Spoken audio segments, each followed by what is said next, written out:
இந்த உலகத்தில் எல்லாருக்கும் மகிழ்ச்சி தரக்கூடிய ஒரு பொருள் எது? இது ஒரு முக்கியமான கேள்வி.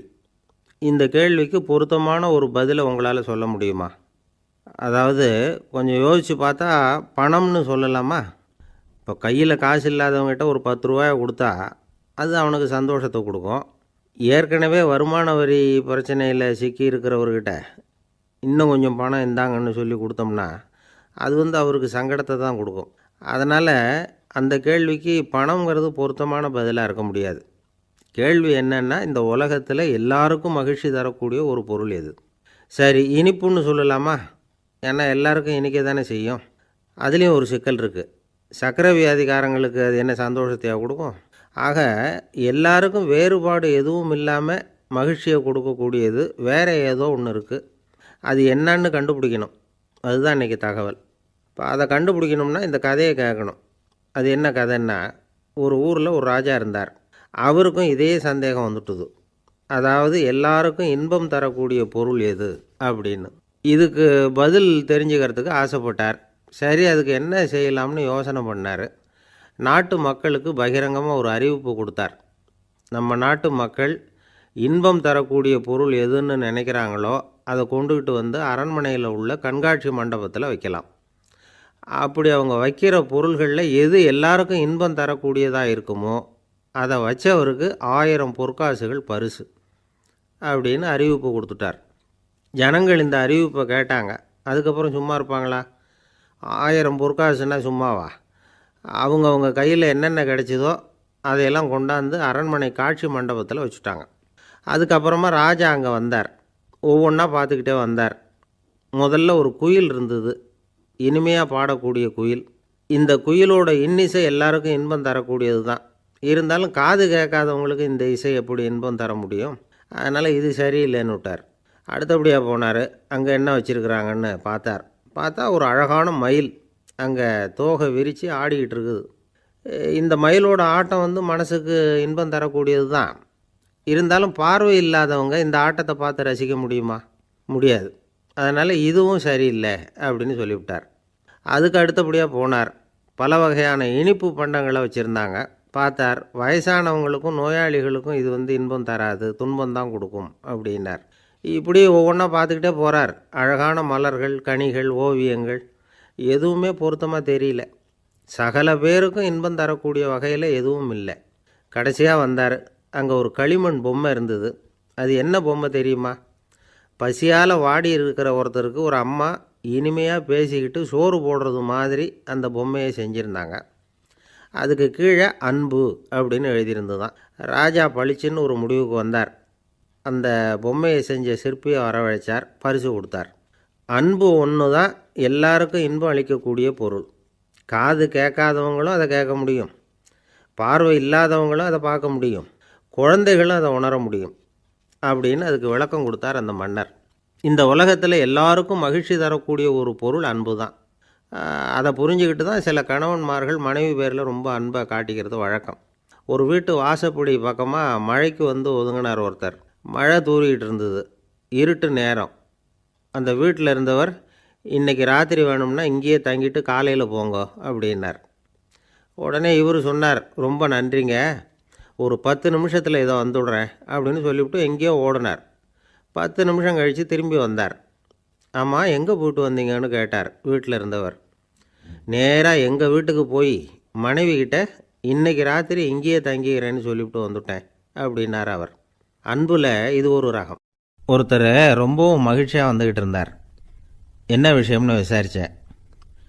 நான் தோற்று போயிட்டேன், அதுதான் மனசுக்கு மகிழ்ச்சியாக இருக்குது அப்படின்னார். எனக்கு இது ரொம்ப ஆச்சரியமாக போச்சு. இந்த உலகத்தில் தோற்று போகிறவங்க யாரும் மகிழ்ச்சியாக இருக்கிறதில்ல. அப்படி இருக்கிறப்ப இவர் இப்படி சொல்கிறாரே, எங்கே தோற்று போனீங்கன்னு கேட்டேன். அதுக்கப்புறம் தான் அவர் விவரமாக சொன்னார். என்னோட 5 வயசு குழந்தையோடு நான் விளையாடிக்கிட்டு இருந்தேன். அந்த விளையாட்டில் என் குழந்தை ஜெயிச்சு விட்டுது, நான் தோற்று போயிட்டேன் அப்படின்னார் ரொம்ப உற்சாகமாக. நான் யோசித்து பார்த்தேன். அதாவது நாம் சின்ன குழந்தையாக இருக்கிறப்போ எந்த விளையாட்டில் கலந்துக்கிட்டாலும் அதில் நாம் தான் ஜெயிக்கணும்னு ஒரு வெறி நமக்குள்ளே இருக்கும். நம்மளை எதிர்த்து விளையாடுறவர் நல்லவரா கெட்டவரா, பெரியவரா சின்னவரா அப்படிங்கிறதெல்லாம் முக்கியம் கிடையாது. அவர் தோற்று போகணும், நாம் ஜெயிக்கணும், அதுதான் முக்கியம். எதிரியை சந்தோஷப்படுத்த விளையாடுகிற கலை அப்போ நமக்கு தெரியறதில்ல. வாழ்க்கையில் ஒரு பக்குவம் வந்ததுக்கு அப்புறம் வெற்றி பெறணுங்கிற மன அழுத்தம் போயிடுது. போட்டியில் ஜெயிக்கணுங்கிறத விட குழந்தையை சந்தோஷப்படுத்தணுங்கிறது முக்கியமாக போச்சு. ஜெயிக்கணுங்கிற வெறி ஓடி போட்டுது. ஒரு குழந்தையாக இருந்தப்போ நம்ம வளர்ச்சிக்கு உதவிய வெறி பெரியவனானதுக்கு பிறகு நமக்கு எதிரியாக மாறுது. அதை சரியான சமயத்தில் நாம் புரிஞ்சுக்கிட்டோம்னா போதும், நாம் பொழைச்சிக்கலாம். ஒவ்வொரு மனுஷனுமே வாழ்க்கையோட அடுத்த கட்ட வளர்ச்சியில் அடி எடுத்து வைக்கிற நேரத்தில் தன்கிட்ட இருந்து ஏதோ ஒரு குணத்தை அல்லது தன் குணம் இருந்த ஏதோ ஒரு உறவை நாம் இழக்கத்தான் வேண்டியிருக்குது. ஒரு கட்டம் வரைக்கும் உதவியாக இருந்த குணம் அடுத்த கட்டத்துக்கு தடையாக கூட மாறிடலாம். இந்த பரிமாண மாற்றத்துக்கு உள்ளாகிற ஒவ்வொருத்தரும் பிரத்யட்சமாக இதை உணர்றாங்க. ஆனால் பல பேர் எப்படின்னா பழசை திறந்துவிட்டு புதிய கொள்கைகளை உருவாக்கிக்கிறதுக்கு இஷ்டம் இல்லாமல் இருந்துடுறாங்க, அல்லது அப்படி செய்ய முடியாமல் தவிக்கிறாங்க. இதையெல்லாம் மீறி அந்த பழசை திறந்துட்டா அதை இழந்ததால் உண்டாகிற மன அழுத்தம் சில காலத்துக்கு வருத்திக்கிட்டு தான் இருக்கும், வேறு வழி இல்லை. ஆரோக்கியமான ஒரு முன்னேற்றத்துக்காக அந்த மன அழுத்தத்தை தாங்கிக்கத்தான் வேணும் அப்படிங்கிறாரு அந்த உலக புகழ்பெற்ற மேதை ஒருத்தர், இந்த ஸ்காட் பெக் அப்படிங்கிறவர். பிறந்த நாள் முதல் இதுதான் சரி அப்படின்னு கற்பிக்கப்பட்டு வந்த ஒவ்வொரு தத்துவத்தையும் தங்களுடைய வளர்ச்சிக்கு தகுந்த மாதிரி மாற்றி அர்த்தப்படுத்தி கொள்ள முடியாமல் வாழ்க்கை சூழலில் அப்படியே அரைப்பட்டு தூளாகிறவர்கள் தான் ரொம்ப தவிக்கிறாங்களாம். இதுதான் அவருடைய கருத்து. பெரும்பாலும் மனிதர்களுடைய நடுத்தர வயசில், அதாவது 30 தாண்டுகிற சமயத்தில் தான் இந்த தவிப்பு உண்டாகுதான். இதை தான் மேற்கத்திய நாடுகளில் அடிக்கடி மிட் லைஃப் கிரைசிஸ் அப்படின்னு சொல்கிறாங்க. அப்பப்போ பழசையெல்லாம் தொலைச்சி விட்டு புதுசாக பிறக்கிறதுக்கு கற்றுக்கணும்.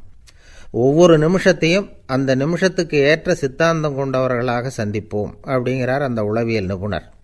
இப்படி பழகிக்கிட்டால் வாழ்க்கை இன்பமயம், இல்லைன்னா தவிப்பு மயம்தான். பழசை தொலைக்க முடியாதவர்களில் எத்தனையோ பேர் உண்டு, எத்தனையோ ரகம் உண்டு. அதில் வேடிக்கையான நண்பர்களும் உண்டு. ஒருத்தர் நண்பர் வீட்டுக்கு போனார். அவர் ஏதோ இனிப்பு பலகாரம் கொடுத்து சாப்பிட சொல்லியிருக்கிறாங்க அவங்க வீட்டில். இவர் சாப்பிட்டு பார்த்துட்டு சொன்னாராம், சார் 6 மாதத்துக்கு முன்னாடி ஒரு தடவை இங்கே வந்தேன், அப்போது ஒரு இனிப்பு பலகாரம் கொடுத்தீங்க, அது இதை விட நல்லா இருந்தது சார் அப்படின்னாராம்.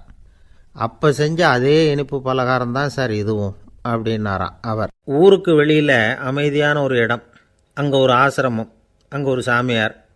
அவர் தினமும் நல்ல போதனைகள்லாம் செய்வார். பல பேர் போய் அங்கேயே சில நாள் தங்கி இருந்து அவர் சொல்கிற அறிவுரைகளை எல்லாம் கேட்டுக்கிட்டு வர்றது வழக்கம். ஒரு தடவை அவரை பார்த்துட்டு போகிறதுக்காக 3 வெளியூர் தம்பதிகள் வந்தாங்களாம். அந்த மடத்திலேயே சாப்பிட்டுக்கிட்டு தங்கியிருந்து அவங்களுடைய போதனைகளை கேட்டுக்கிட்டு போகணுங்கிறது அவங்க நோக்கம்.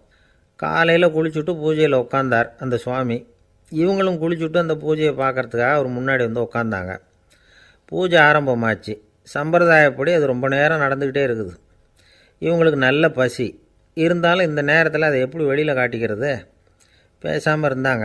அந்த சுவாமி பூஜையை முடித்தார். அதுக்கப்புறம் பேச ஆரம்பித்தார். பேச்சு அருமையாக தான் இருந்தது, அமிர்தமாக தான் இருந்தது. இருந்தாலும் இவங்களுக்கு இருக்கிற வயிற்று பசி அது சரியாக கவனிக்க விடலை. அந்த சுவாமியே இதை கவனித்ததா தெரியல. இவங்களுக்கு மனசுக்குள்ளே ஒரு எண்ணம், உள்ளே சாப்பாடு தயாராகிட்டு இருக்கும் போல இருக்குது, இந்த பேச்சு முடிஞ்சது நம்மளை உள்ளே அழைச்சிட்டு போய் சாப்பாடு போடுவாங்கன்னு நினைக்கிறோம் அப்படின்னு இவங்களாம் நினச்சிக்கிட்டாங்க. ஆனால் சுவாமி இதை பற்றி எதுவுமே பேசலை, கண்டுக்கலை. ஒரு அம்மாவால் அதுக்கு மேலே சும்மா இருக்க முடியுமா? முடியல. சாப்பாட்டை கவனிக்கலாமா அப்படின்னு சொல்லி மெதுவாக ஆரம்பித்தாங்க. கவனிக்கலாமே அப்படின்னு உள்ளே அழைச்சிட்டு போனார் சுவாமி. இவங்க ரொம்ப அவசரமாக எழுந்திரிச்சு உள்ளே ஓடினாங்க. அங்கே ஒரு மேஜை மேலே ஒரு கிண்ணம் மூடி இருந்தது. இதுதான் சாப்பாட்டு மேஜை போல இருக்குது, இங்கே சாப்பாடு வந்துடும் அப்படின்னு நினச்சாங்க. உடனே போய் சுற்றி உட்காந்துக்கிட்டாங்க. சுவாமி அந்த கிண்ணத்தை எடுத்து அந்த அம்மா கிட்ட கொடுத்தார். அவங்க அதை வாங்கி மூடியை திறந்து பார்க்குறாங்க. உள்ளே ஒரு சாவி இருக்குது. சரிதான், இது சமையலறை சாவி போல் இருக்குது, அங்கே போய் அதை திறந்து சாப்பாட்டை நாமே எடுத்துக்கிட்டு இங்கே வச்சுக்கிட்டு சாப்பிட்ணும் போல இருக்குது அப்படின்னு நினச்சாங்க. சாவி இருக்கு இல்லையா, வாங்க பூட்டு நிறையா காட்டுறேன் அப்படின்னு சுவாமி அவங்கள அழைச்சிட்டு போனார், காட்டினார். இவங்க அந்த அறையை ரொம்ப ஆவலோடு திறந்தாங்க. உள்ளே பார்த்தா அங்கே அரிசி, பருப்பு, விதவிதமான காய்கறி எல்லாம் இருக்குது. சமையலுக்கு வேண்டிய மிளகாய், எண்ணெய், பால், தயிர், நெய் இப்படி எல்லாமே இருக்குது. அடுப்பு, விறகு, நெருப்பு போட்டி அது கூட அங்கே இருக்குது. சாப்பாடு தயாராக இருக்கும்னு நினச்சிக்கிட்டு போனால் இப்படி இருக்குதே அப்படின்னு சொல்லி அதை பார்த்ததும் ரொம்ப சோர்ந்து போட்டாங்க அவங்க. சுவாமி, என்ன இது சாப்பாடு இல்லையா அப்படின்னாங்க. அதுதான் சாப்பாட்டுக்கு வேண்டிய எல்லாம் இங்கே இருக்குதே, அடுப்பு மூட்டி நீங்கள் தான் அவங்கவுங்க ருசிக்கு தகுந்த மாதிரி சமைச்சிக்கணும். இந்த சன்னியாசிக்கு எப்படி சமைக்க தெரியும் அப்படின்னு கேட்டார் சுவாமி. சாப்பாடு தயாராக இருக்கும்னு நாங்கள் எதிர்பார்த்தோம் அப்படின்னாங்க. நீங்கள் இப்படி சொல்லுவீங்கன்னு நானும் எதிர்பார்த்தேன். இது வரைக்கும் நான் எவ்வளவோ தத்துவம்லாம் எடுத்து சொன்னேன். எல்லாத்தையும் விட இதுதான் அனுபவபூர்வமான தத்துவம். ஆண்டவன் நமக்கு நல்ல மனசை கொடுத்துருக்குறான், நல்ல வாய்ப்புகளையும் தந்திருக்கிறான், அதையெல்லாம் பயன்படுத்திக்கக்கூடிய மூளையையும் சிந்தனையையும் கொடுத்துருக்குறான். அதனால் அடுப்பை தான் நீங்கள் மூட்டணும். அடுப்பை நீங்கள் தான் மூட்டணும். உங்களுக்கு உகந்ததை நீங்கள் தான் சமைச்சு ருசித்து அனுபவிக்கணும்.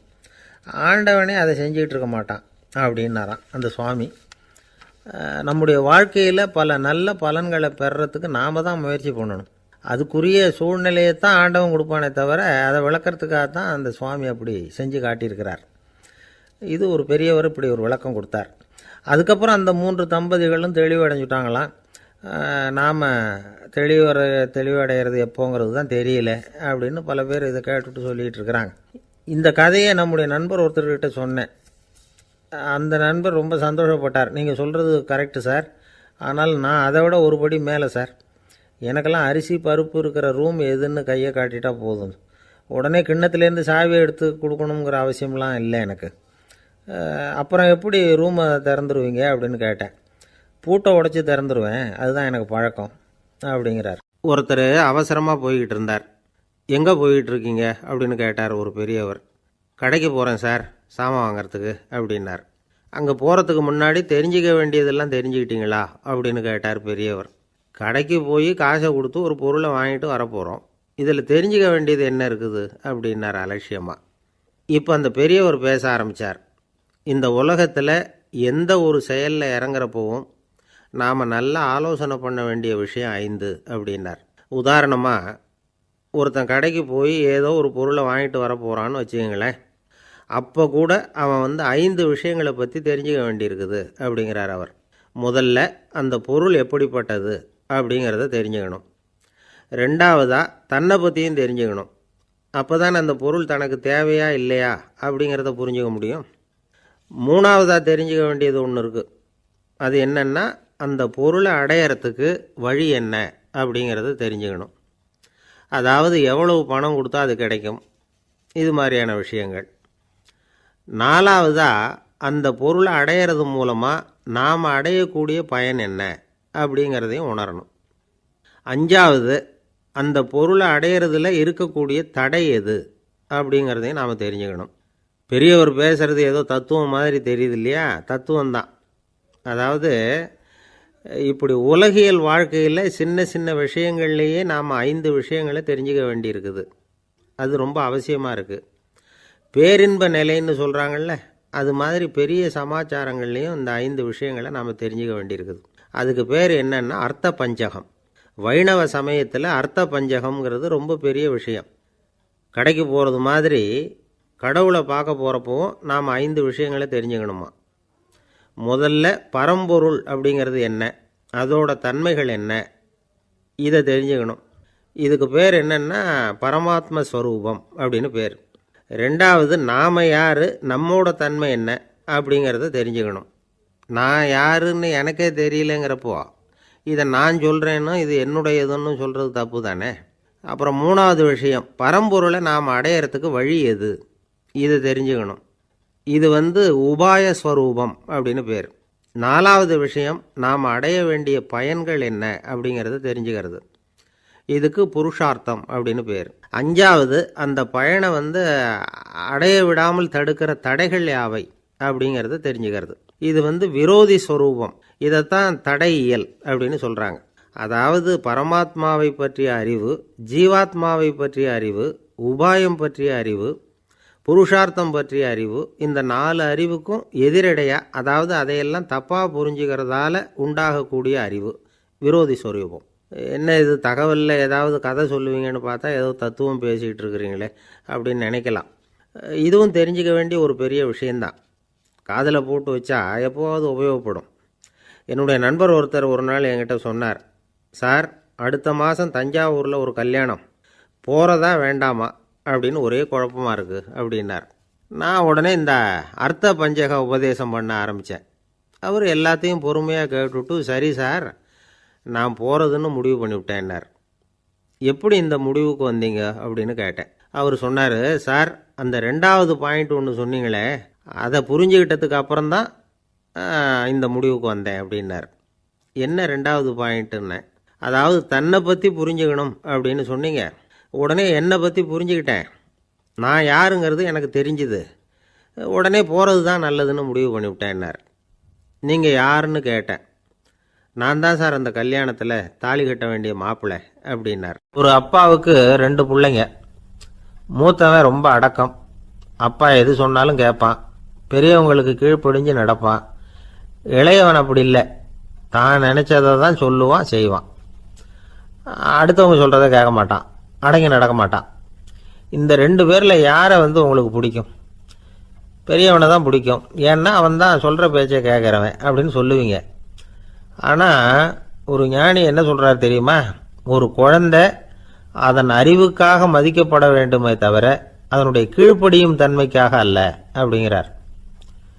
நம்ம குழந்தைகளை சுயமாக சிந்திக்கிறதுக்கு நாம் விடுறதில்லை, மற்றவங்கள பார்த்து காப்பி அடிக்கிறதுக்கு தான் நாம் அவங்களுக்கு கற்றுக் கொடுக்குறோம்.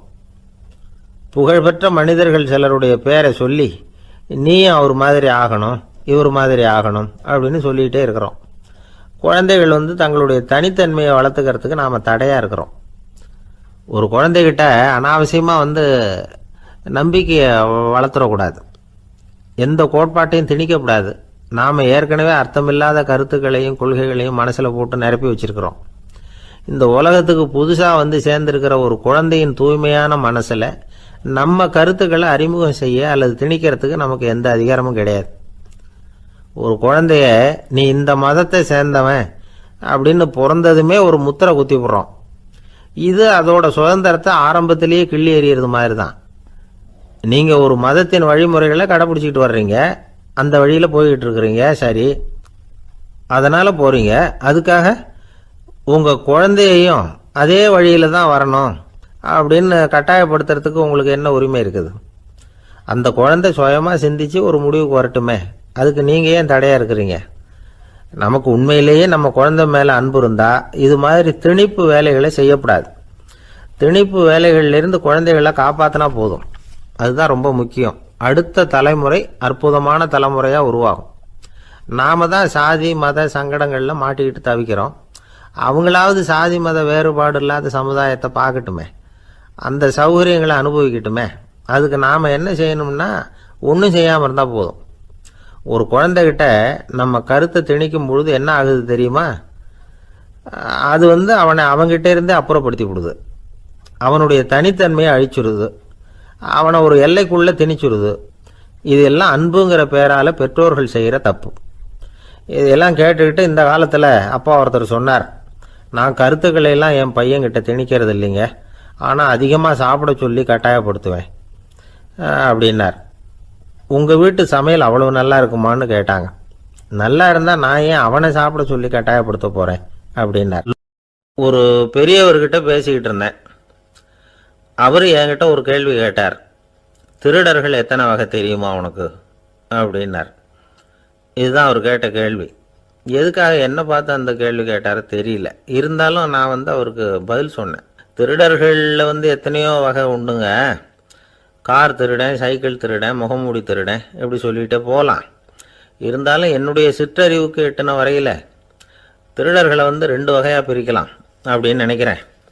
ஒன்று ராத்திரியில் திருடுற திருடன், இன்னொருத்தன் பகலில் திருடுற திருடன். அதாவது பகல் திருடன், ராத்திரி திருடன் அப்படின்னு பெரியவர் சிரித்தார். என்ன சிரிக்கிறீங்களே? என்ன கள்வர்கள் 4 வகை அப்படின்னு ஆரம்பித்தார். எப்படின்னு கேட்டேன். சாப்பாட்டுக்கு இல்லாமல் திருடுறாங்க பாருங்கள், அது ஒரு வகையாம். சாப்பாட்டுக்கு இருந்தும் திருடுறாங்க பாருங்க, அது ஒரு வகையாம். இதை தவிர இன்னும் ஒரு 2 வகை திருட்டு உண்டு. அது என்னன்னா, ஆண்டவன்கிட்ட இருந்து நாம திருடுற திருட்டு, இன்னொன்று என்னன்னா நம்மகிட்ட இருந்து ஆண்டவன் திருடுற திருட்டு அப்படின்னார். எனக்கு ஒன்றும் புரியல. என்ன சார் இது, ஆண்டவனையே திருடன்னு சொல்கிறீங்களே அப்படின்னு ஆச்சரியமா. ஆமாங்க, ஆண்டவனை கள்வன்னு சொல்கிறது இல்லையா? காஞ்சிபுரத்துக்கு பக்கத்தில் திருக்கார்வனம் அப்படின்னு ஒரு ஊர் இருக்குது. அங்கே உள்ள பெருமாளுக்கு கள்வர்னு தான் பேர். அது மட்டும் இல்லை, திருமங்கை ஆழ்வார் தம்முடைய திரு நெடுந்தாண்டகத்தில் கார் வனத்துள்ளாய் கல்வா அப்படின்னு தான் அழைக்கிறார் அப்படின்னு நிறைய உதாரணம்லாம் சொல்ல ஆரம்பித்தார். அதுக்கப்புறம் அவர்கிட்ட பேசி நான் புரிஞ்சுக்கிட்ட விவரங்களை தான் நான் இப்போ உங்ககிட்ட சொல்ல போகிறது. அதாவது அவர் சொன்ன முதல் வகை திருடர்கள் சாப்பாட்டுக்கு இல்லாமல் திருடுறவங்க. இவங்களை திருத்தி போடலாம். சாப்பாட்டுக்கு இருந்தும் பணம் சேர்க்கணுங்கிற ஆசையால் பொய் கணக்கெல்லாம் எழுதுகிறாங்க பாருங்கள், அவங்க தான் ரெண்டாவது வகை. மூணாவது வகை திருட்டு தான் மிகப்பெரிய திருட்டு. இறைவனுக்கு சொந்தமானதை நம்முடையதுன்னு நினைக்கிற திருட்டு. எது இறைவனுக்கு சொந்தமானது அப்படின்னா ஆத்மா. பகவானுக்கு சொந்தமான ஆத்மாவை நம்முடையதுன்னு நினைக்கிறது தான் அந்த மாபெரும் திருட்டு. இதுக்கு பேர் தான் ஆத்மாபகாரமா. சரி, இதுக்கு பரிகாரம் என்ன? எல்லாம் இறைவனுடையது, நமக்கு ஒன்றும் இல்லை அப்படின்னு நினைக்கிறது தான் இதுக்கு பரிகாரம். இதெல்லாம் இருக்கட்டும். நாலாவது திருட்டு ஒன்று சொன்னோம்ல, ஆண்டவன் நம்மகிட்ட இருந்து திருடுறது. அது எப்படி? ஆண்டவனை கள்வன்னு சொல்கிறாங்க, அது சரி. அவர் என்னத்தை திருடினார்? இப்போ இன்னொருத்தருக்கு சொந்தமான ஒன்றை எடுத்து வச்சுக்கிறது தான் கள்ளத்தனம். ஆனால் ஆண்டவன் எடுத்துக்கிட்டோம்னா இருக்கிறது எல்லாமே அவனுக்கு சொந்தம். அப்படி இருக்கிறப்போ அவரை எப்படி கள்வன்னு சொல்கிறது? இது என்ன புரியாமல் இருக்குதே அப்படின்னு சொல்லி பார்த்தா அதுக்கும் விளக்கம் சொல்கிறாங்க அவங்க. அதாவது ஆண்டவனுக்கு உருவமே கிடையாது, அரூபமாக இருக்கிறவன், அதாவது உருவம் இல்லாமல் இருக்கிறவன். அப்படி உள்ள பகவான் நம்மளை மாதிரி உருவத்தில் இருக்கிறான். நம்மளை மாதிரியே கையை காலு மூக்கெல்லாம் இருக்குது ஆண்டவனுக்கு. இந்த உருவம் நம்மகிட்ட இருந்து திருடினது தானே. அவன் தன்னுடைய உண்மையான திருமேனியை நமக்கு காட்டாமல், அதாவது தரிசனம் கொடுக்காமல் இருக்கிறது கள்ளத்தனம் தானே. அதனால தான் இதுவும் ஒரு பெரிய திருட்டு, இருக்கிறதுலே மிகப்பெரிய திருட்டு அப்படிங்கிறார். என்கிட்ட பேசிக்கிட்டு இருந்தார், இந்த விஷயம்லாம் சொல்லிகிட்டு இருந்தார் இந்த பெரியவர்.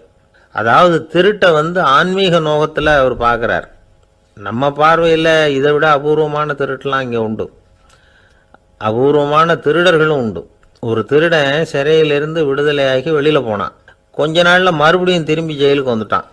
அப்போது சிறை அதிகாரி அவனுக்கு அறிவுரை சொன்னாராம்.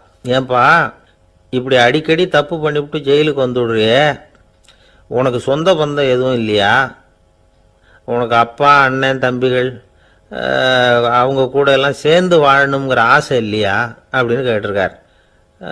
அவங்களோட சேர்ந்து வாழணுங்கிற ஆசை எனக்கு நிறைய உண்டுங்க சார் அப்படின்னு அவன். அப்புறம் எதுக்கு இப்படி ஜெயிலுக்கு வந்துவிடுற அப்படின்னாரான் அவர். அவங்க எல்லாருமே இங்கே தானே சார் இருக்காங்க அப்படின்னு அவன். இந்த உலகத்தில் எல்லாருக்கும் மகிழ்ச்சி தரக்கூடிய ஒரு பொருள் எது?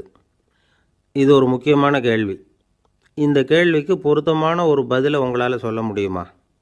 அதாவது கொஞ்சம் யோசித்து பார்த்தா பணம்னு சொல்லலாமா? இப்போ கையில் காசு இல்லாதவங்ககிட்ட ஒரு 10 ரூபாய் கொடுத்தா அது அவனுக்கு சந்தோஷத்தை கொடுக்கும். ஏற்கனவே வருமான வரி பிரச்சனையில் சிக்கி இருக்கிறவர்கிட்ட இன்னும் கொஞ்சம் பணம் இந்தாங்கன்னு சொல்லி கொடுத்தோம்னா அது அவருக்கு சங்கடத்தை தான் கொடுக்கும். அதனால் அந்த கேள்விக்கு பணங்கிறது பொருத்தமான பதிலாக இருக்க முடியாது. கேள்வி என்னன்னா, இந்த உலகத்தில் எல்லாருக்கும் மகிழ்ச்சி தரக்கூடிய ஒரு பொருள் எது? சரி, இனிப்புன்னு சொல்லலாமா? ஏன்னா எல்லாருக்கும் இனிக்க தானே செய்யும். அதுலேயும் ஒரு சிக்கல் இருக்குது. சர்க்கரை வியாதிக்காரங்களுக்கு அது என்ன சந்தோஷத்தையாக கொடுக்கும்? ஆக எல்லாருக்கும் வேறுபாடு எதுவும் இல்லாமல் மகிழ்ச்சியை கொடுக்கக்கூடியது வேறு ஏதோ ஒன்று இருக்குது. அது என்னன்னு கண்டுபிடிக்கணும். அதுதான் இன்றைக்கி தகவல். இப்போ அதை கண்டுபிடிக்கணும்னா இந்த கதையை கேட்கணும். அது என்ன கதைன்னா, ஒரு ஊரில் ஒரு ராஜா இருந்தார். அவருக்கும் இதே சந்தேகம் வந்துட்டுது. அதாவது எல்லாருக்கும் இன்பம் தரக்கூடிய பொருள் எது அப்படின்னு. இதுக்கு பதில் தெரிஞ்சுக்கிறதுக்கு ஆசைப்பட்டார். சரி, அதுக்கு என்ன செய்யலாம்னு யோசனை பண்ணார். நாட்டு மக்களுக்கு பகிரங்கமாக ஒரு அறிவிப்பு கொடுத்தார். நம்ம நாட்டு மக்கள் இன்பம் தரக்கூடிய பொருள் எதுன்னு நினைக்கிறாங்களோ அதை கொண்டுக்கிட்டு அரண்மனையில் உள்ள கண்காட்சி மண்டபத்தில் வைக்கலாம். அப்படி அவங்க வைக்கிற பொருள்களில் எது எல்லாருக்கும் இன்பம் தரக்கூடியதாக இருக்குமோ அதை வச்சவருக்கு 1000 பொற்காசுகள் பரிசு அப்படின்னு அறிவிப்பு கொடுத்துட்டார்.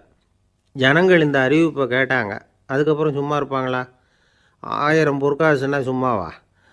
அவங்க கையில் என்னென்ன கிடைச்சதோ அதையெல்லாம் கொண்டாந்து அரண்மனை காட்சி மண்டபத்தில் வச்சுட்டாங்க. அதுக்கப்புறமா ராஜா அங்கே வந்தார். ஒவ்வொன்றா பார்த்துக்கிட்டே வந்தார். முதல்ல ஒரு குயில் இருந்தது, இனிமையாக பாடக்கூடிய குயில். இந்த குயிலோட இன்னிசை எல்லாருக்கும் இன்பம் தரக்கூடியது தான். இருந்தாலும் காது கேட்காதவங்களுக்கு இந்த இசை எப்படி இன்பம் தர முடியும்? அதனால் இது சரியில்லைன்னு விட்டார். அடுத்தபடியாக போனார். அங்கே என்ன வச்சுருக்குறாங்கன்னு பார்த்தார். பார்த்தா ஒரு அழகான மயில் அங்கே தோகை விரித்து ஆடிக்கிட்டு இருக்குது. இந்த மயிலோட ஆட்டம் மனசுக்கு இன்பம் தரக்கூடியது தான். இருந்தாலும் பார்வை இல்லாதவங்க இந்த ஆட்டத்தை பார்த்து ரசிக்க முடியுமா? முடியாது. அதனால் இதுவும் சரியில்லை அப்படின்னு சொல்லிவிட்டார். அதுக்கு அடுத்தபடியாக போனார். பல வகையான இனிப்பு பண்டங்களை வச்சுருந்தாங்க. பார்த்தார், வயசானவங்களுக்கும் நோயாளிகளுக்கும் இது இன்பம் தராது, துன்பம் தான் கொடுக்கும் அப்படின்னார். இப்படி ஒவ்வொன்றா பார்த்துக்கிட்டே போகிறார். அழகான மலர்கள், கனிகள், ஓவியங்கள் எதுவுமே பொருத்தமாக தெரியல. சகல பேருக்கும் இன்பம் தரக்கூடிய வகையில் எதுவும் இல்லை. கடைசியாக வந்தார். அங்கே ஒரு களிமண் பொம்மை இருந்தது. அது என்ன பொம்மை தெரியுமா? பசியால் வாடி இருக்கிற ஒருத்தருக்கு ஒரு அம்மா இனிமையாக பேசிக்கிட்டு சோறு போடுறது மாதிரி அந்த பொம்மையை செஞ்சுருந்தாங்க. அதுக்கு கீழே அன்பு அப்படின்னு எழுதியிருந்துதான். ராஜா பளிச்சுன்னு ஒரு முடிவுக்கு வந்தார். அந்த பொம்மையை செஞ்ச சிற்பியை வரவழைச்சார், பரிசு கொடுத்தார். அன்பு ஒன்று தான் எல்லாருக்கும் இன்பம் அளிக்கக்கூடிய பொருள். காது கேட்காதவங்களும் அதை கேட்க முடியும், பார்வை இல்லாதவங்களும் அதை பார்க்க முடியும், குழந்தைகளும் அதை உணர முடியும் அப்படின்னு அதுக்கு விளக்கம் கொடுத்தார் அந்த மன்னர். இந்த உலகத்தில் எல்லாருக்கும் மகிழ்ச்சி தரக்கூடிய ஒரு பொருள் அன்பு தான். அதை புரிஞ்சுக்கிட்டு தான் சில கணவன்மார்கள் மனைவி பேரில் ரொம்ப அன்பை காட்டிக்கிறது வழக்கம். ஒரு வீட்டு வாசப்படி பக்கமாக மழைக்கு ஒதுங்கினார் ஒருத்தர். மழை தூரிக்கிட்டு இருந்தது, இருட்டு நேரம். அந்த வீட்டில் இருந்தவர், இன்றைக்கி ராத்திரி வேணும்னா இங்கேயே தங்கிட்டு காலையில் போங்க அப்படின்னார். உடனே இவர் சொன்னார், ரொம்ப நன்றிங்க, ஒரு 10 நிமிஷத்தில் இதை வந்துவிடுறேன் அப்படின்னு சொல்லிவிட்டு எங்கேயோ ஓடினார். 10 நிமிஷம் கழித்து திரும்பி வந்தார். ஆமாம், எங்கே போயிட்டு வந்தீங்கன்னு கேட்டார் வீட்டில் இருந்தவர். நேராக எங்கள் வீட்டுக்கு போய் மனைவிக்கிட்ட இன்றைக்கி ராத்திரி இங்கேயே தங்கிக்கிறேன்னு சொல்லிவிட்டு வந்துட்டேன் அப்படின்னார் அவர். அன்பில் இது ஒரு நாள் ராமர் அரசவையில் உட்காந்துருக்கிறார். ராமராஜ்யம் நடந்துக்கிட்டு இருந்த நேரம். அந்த சமயத்தில் ஒரு நாய் அரச சபைக்கு வந்துதான். அது தலையில் அடிபட்டு ரத்தம். அந்த கோலத்தில் அது அங்கே வந்தது. எல்லாரும் ஆச்சரியமாக அதை பார்த்தாங்க.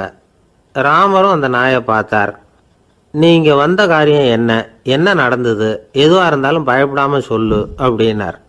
உடனே அந்த நாய் மெதுவாக சொல்ல ஆரம்பிச்சுதான். ஐயா, நான் தெருவில் போய்கிட்டு இருந்தேன். வழியில் ஒருத்தர் வந்தார். அவர் வேத சாஸ்திரம்லாம் படித்த பெரியவர்.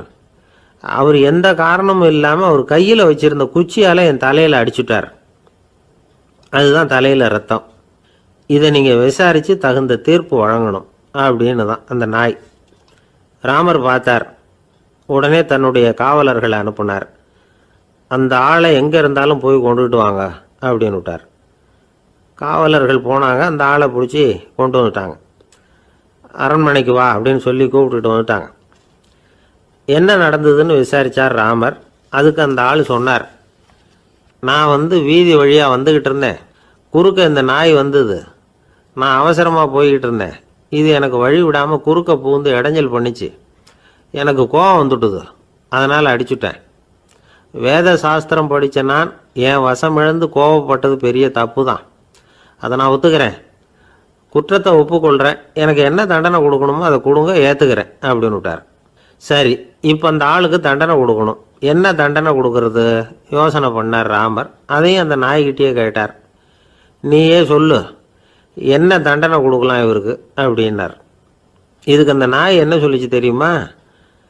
இவரை ஏதாவது ஒரு கோயிலுக்கு தர்மகர்த்தாவாக நியமனம் பண்ணிவிடுங்க, அதுதான் இவருக்கு சரியான தண்டனை அப்படின்னுது.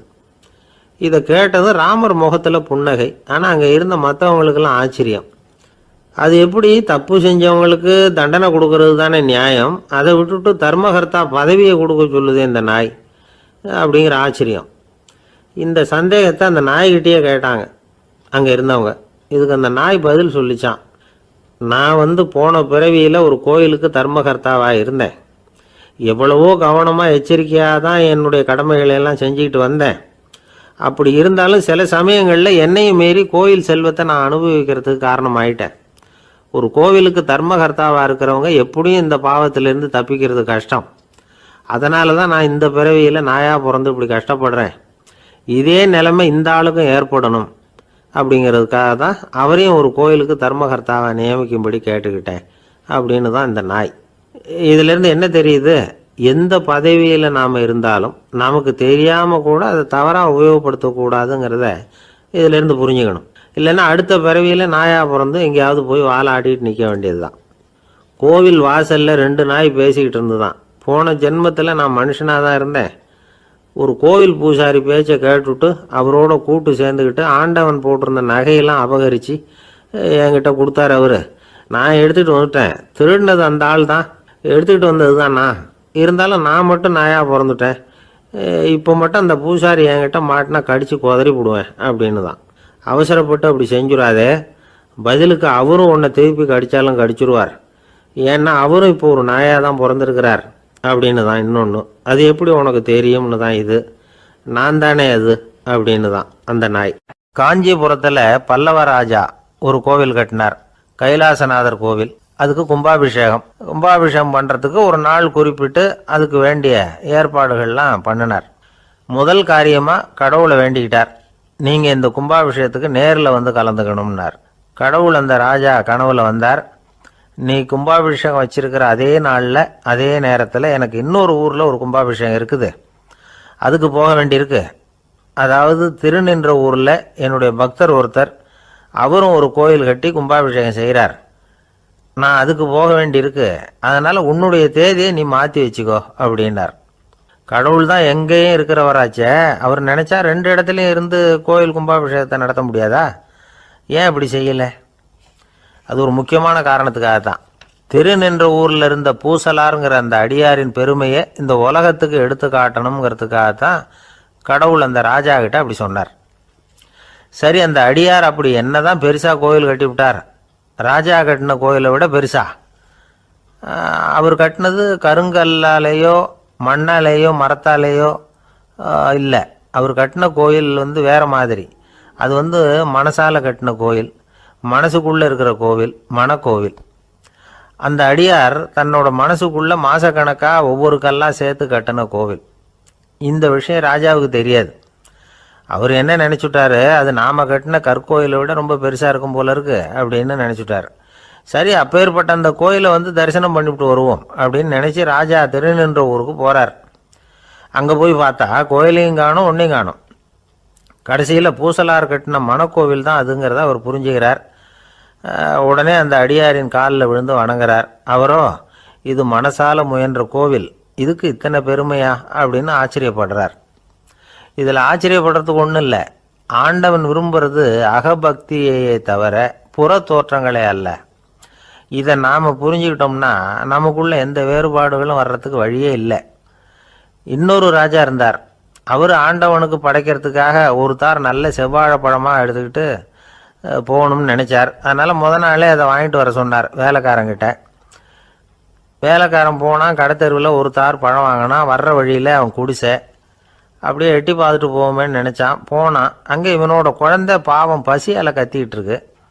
இவன் பார்த்தான், இவ்வளவு பெரிய தாரில் ஒரு 2 பழம் எடுத்தா தெரியவா போகுது அப்படின்னு நினச்சி ஒரு 2 பழத்தை பிச்சு அந்த குழந்தைகிட்ட கொடுத்தான். அது அதை வாங்கி வயிறார சாப்பிட்டுது. பசி அடங்குச்சு, விளையாட போயிட்டுது.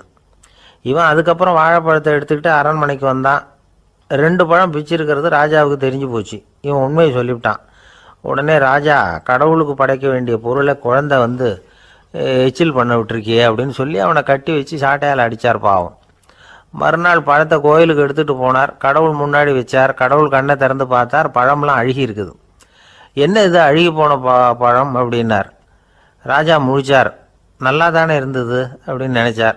அப்போ கடவுள் அந்த ராஜா கிட்ட சொன்னாராம், இதை பார்ப்பா, இந்த தாரில் 2 பழம் தான் நல்ல பழம், அந்த 2 பழங்களையும் நேற்றுக்கே நான் சாப்பிட்டுட்டேன் அப்படின்னாராம். அப்போ தான் ராஜாவுக்கு புரிஞ்சுது, ஏழை குழந்தையின் பசியை தீர்க்கறதுக்காக உதவுன அந்த 2 பழம்தான் இறைவன் சாப்பிட்ட பழம்னு.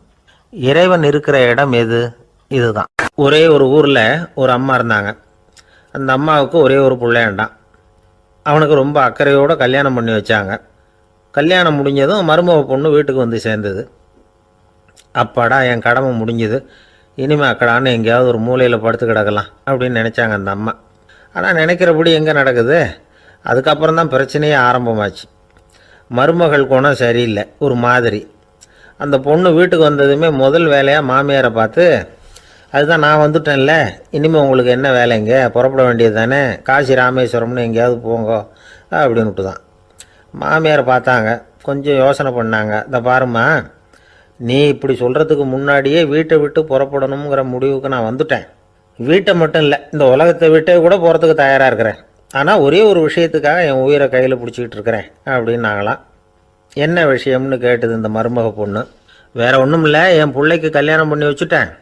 ஒரு பேர புள்ள பிறந்து அதை என் கண்ணால் பார்த்துட்டேன்னா நான் எங்கே வேணும்னாலும் போகிறதுக்கு தயாராக இருக்கிறேன் அப்படின்னாங்களாம் அந்த மாமியார். மாமியார் இப்படி சொல்கிறதுலேயும் நியாயம் இருக்கிறதாக பட்டுது அந்த பொண்ணுக்கு. சரி, அப்படியே இருந்து பார்த்துட்டு போகலாம் அப்படின்னு அனுமதி கொடுத்தது. கொஞ்ச காலத்தில் ஒரு பேரன் பிறந்தான். அந்த அம்மாவும் பேரனை கண்ணால் பார்த்துட்டாங்க. சரி, பேரனை பார்த்தாச்சுல்ல, இனிமேல் புறப்பட வேண்டியது தானே அப்படின்னுது மருமக பொண்ணு. மாமியார் பார்த்தாங்க, நீ சொல்கிறது சரிதாம்மா, அதில் ஒன்றும் தப்பு இல்லை. என்னோட பேரன் உங்களை அம்மா அப்பான்னு கூப்பிடுறத என் காது குளிர கேட்டுட்டு போயிடுறேனே அப்படின்னாங்களாம். சரி, அந்த ஆசையை நிறைவேறட்டும் அப்படின்னு காத்துக்கிட்டு இருந்தாங்க. பேரன் வளர்ந்தான், நடந்தான், பள்ளிக்கூடம் போனால், பெரியவனானான். மருமக பொண்ணு மறுபடியும் மாமியாரை விரட்ட ஆரம்பிச்சுட்டுது, இன்னும் புறப்படலையான்னு. இதை பாருமா, இது வரைக்கும் இருந்துட்டேன். பேரனோட கல்யாணத்தையும் கண்ணால் பார்த்தா தான் இந்த கட்டை வேகும் போல் இருக்குது அப்படின்னு சொல்லி ஒரு மாதிரியாக பேச ஆரம்பித்தாங்க. இதுவும் நியாயமான ஆசையாக தான் படுது அப்படின்னு அது யோசிச்சிருக்கு அந்த பொண்ணு. சரின்னு அதுக்கும் ஒத்துக்கிட்டது. உடனே பேரனுடைய கல்யாணமும் முடிஞ்சது ஒரு வழியாக. இனிமேல் ஒரு நொடி கூட இங்கே இருக்கக்கூடாது, புறப்படுங்க அப்படின்னு மாமியாரை விரட்டிச்சான் அந்த பொண்ணு. இப்போ அந்த மாமியார் தன்னோட மருமகளை பார்த்து சொல்கிறாங்க, இதோ கிளம்பிட்டேம்மா, என் மூட்டை முடிச்செல்லாம் கட்டிக்கிட்டேன், புறப்பட்டுவிட்டேன். அப்படியே நீயும் உன் துணிமணிகளை மூட்டை கட்டிக்கிட்டு கிளம்பிடும், என்னோட சேர்ந்து 2 பேருமா சேர்ந்து போயிடலாம் அப்படின்னாங்களாம். அந்த பொண்ணு முழிக்குது. முழிக்காதே, உனக்கும் ஒரு மருமக வந்துட்டா, இனிமேல் நீயும் ஒரு மாமியார் தானே, உனக்கும் இனிமேல் இங்கே வேலை இல்லை, புறப்படு அப்படின்னாங்களாம். அப்போ தான் அந்த பொண்ணு சிந்திக்க ஆரம்பிச்சுதான், தன்னோட தவறு புரிஞ்சுதான். இந்த தகவலை கேட்டுக்கிட்டு இருக்கிற மருமகள்லாம் இதை பற்றி கொஞ்சம் யோசித்து பார்க்கணுங்கிறதுக்காகத்தான் இதை சொல்கிறோம் மாமியார்கள் சார்பாக. கொஞ்ச நாளைக்கு முன்னாடி ஒரு பொண்ணை பார்த்து பேசுகிற சந்தர்ப்பம் கிடைச்சிது ஒரு கல்யாண வீட்டில். அந்த பொண்ணு சொல்லிச்சு, சார் எனக்கு கல்யாணம் ஆகி 15 வருஷம் ஆகுது, நான் மாமியார்கிட்ட சண்டை போட்டதே இல்லை அப்படின்னு ரொம்ப அடக்கமாக சொல்லிச்சு. அது எப்படிம்மா சாத்தியமாச்சுன்னு கேட்டோம். எனக்கு கல்யாணம் ஆகி 15 வருஷம்தான் ஆச்சு, ஆனால் என் மாமியார் செத்து போய் 20 வருஷத்துக்கு மேலே ஆகிட்டுது. நம்மக்கிட்ட ஒருத்தன் தப்பாக நடந்துக்கிட்டானா உடனே நாம் என்ன செய்வோம், கையை ஓங்கிட்டு அவனை அடிக்க போவோம். நாம் அவங்ககிட்ட அவனை விட ஒருபடி மேலே தப்பாக நடந்துக்குவோம். ஆனால் பெரியவங்கள்லாம் அப்படி நடந்துக்கிறது இல்லை. இன்னா செய்தாரை ஒருத்தல் அவர் நாண நன்னயம் செய்து விடல் அப்படின்னு வள்ளுவர் சொல்லியிருக்கார் இல்லையா, அதுக்கு தகுந்த மாதிரி நடந்துக்குவாங்க. பாயசித் விஸ்தாமிங்கிறவர் ஒரு பெரிய ஞானி. அவர் ஒரு நாள் ராத்திரி ரொம்ப நேரம் மசூதியில் இருந்துட்டு வீட்டுக்கு திரும்பி வந்துக்கிட்டு இருக்கிறார். வழியில் ஒரு குடிகாரன், அவன் கையில் ஒரு இசைக்கருவி, அதை கண்ணா பின்னான்னு மீட்டிக்கிட்டு வாய்க்கு வந்தபடியே என்னத்தையோ பாட்டுன்னு நினச்சிக்கிட்டு பாடிக்கிட்டு அவன் பாட்டுக்கு கிடக்கிறான் வழியில். அதோடு இருந்தாலும் பரவாயில்ல, அந்த பக்கமாக வழியில் போகிறவங்க வர்றவங்களையெல்லாம் பார்த்து கண்ணா பின்னான்னு திட்டிக்கிட்டு இருக்கிறான், ரொம்ப வளர்க்குறான்.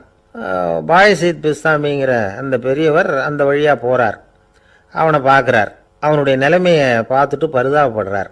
ஏன்பா இது மாதிரியெல்லாம் நடந்துக்கிற, இப்படி நடக்கலாமா அப்படின்னு ஏதோ கொஞ்சம் புத்திமதி சொல்கிறதுக்கு ஆரம்பித்தார். அவனுக்கு கோபம் வந்துட்டுது. கையில் வச்சுருந்த வாத்திய கருவி அதால் ஓங்கி அந்த பெரியவர் தலையில் ஒரு அடி கொடுத்தான். ரத்த காயம் ஏற்பட்டு போச்சு. அவன் கையில் இருந்த இசைக்கருவியும் அடித்த வேகத்தில் 2ஆக உடஞ்சி போச்சு. அவ்வளோ வேகமாக அடிச்சிருக்கான். இவ்வளவு தூரத்துக்கு நடந்து போச்சுல்ல, அந்த மாபெரும் ஞானி வாயை திறந்து ஒரு வார்த்தை கூட பேசலை.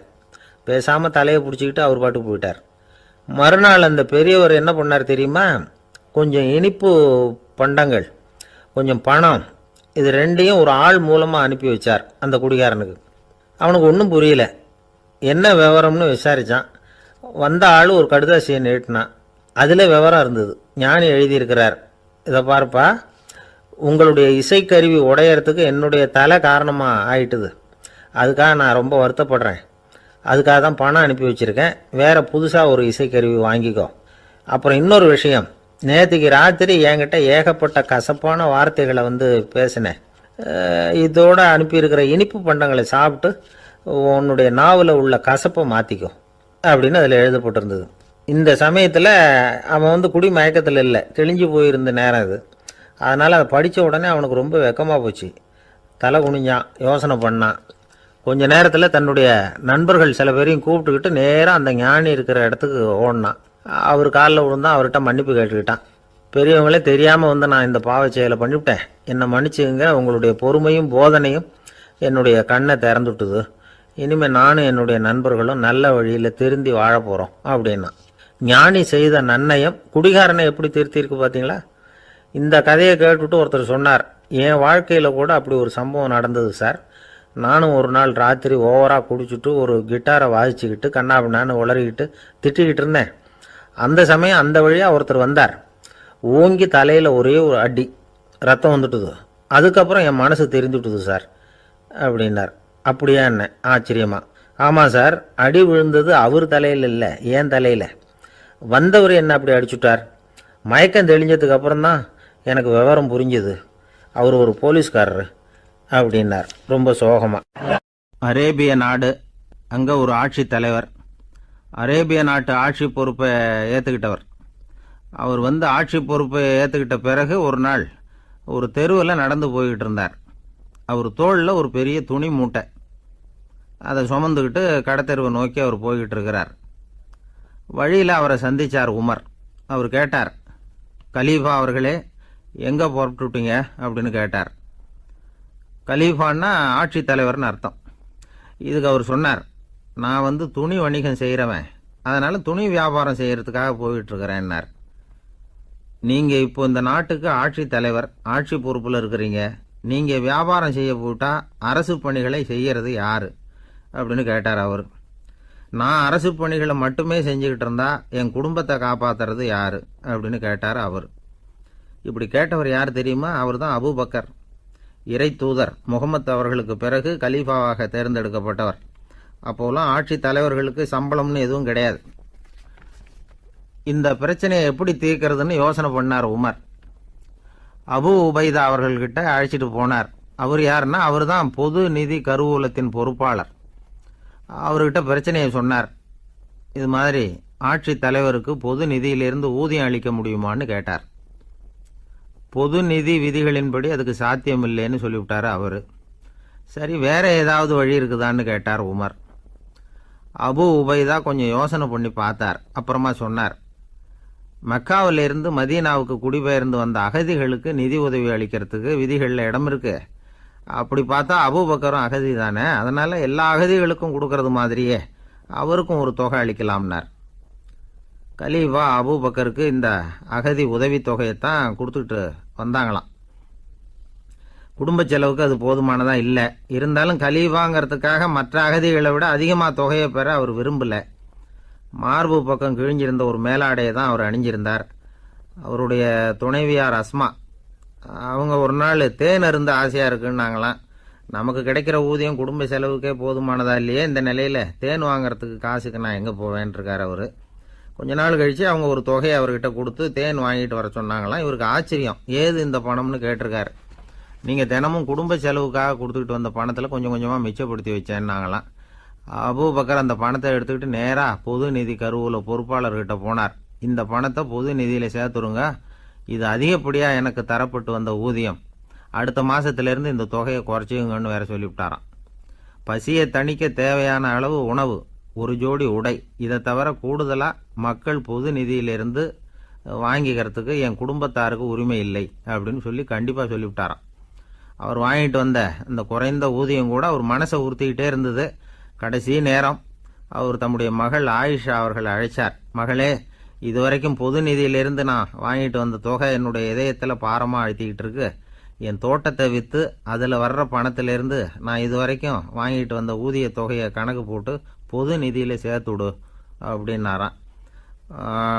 பதவி ஏற்கிறதுக்கு முன்னாடி தன்கிட்ட இருந்ததை விட இப்போ கூடுதலாக என்ன சொத்து இருக்குன்னு பார்த்துருக்கார்.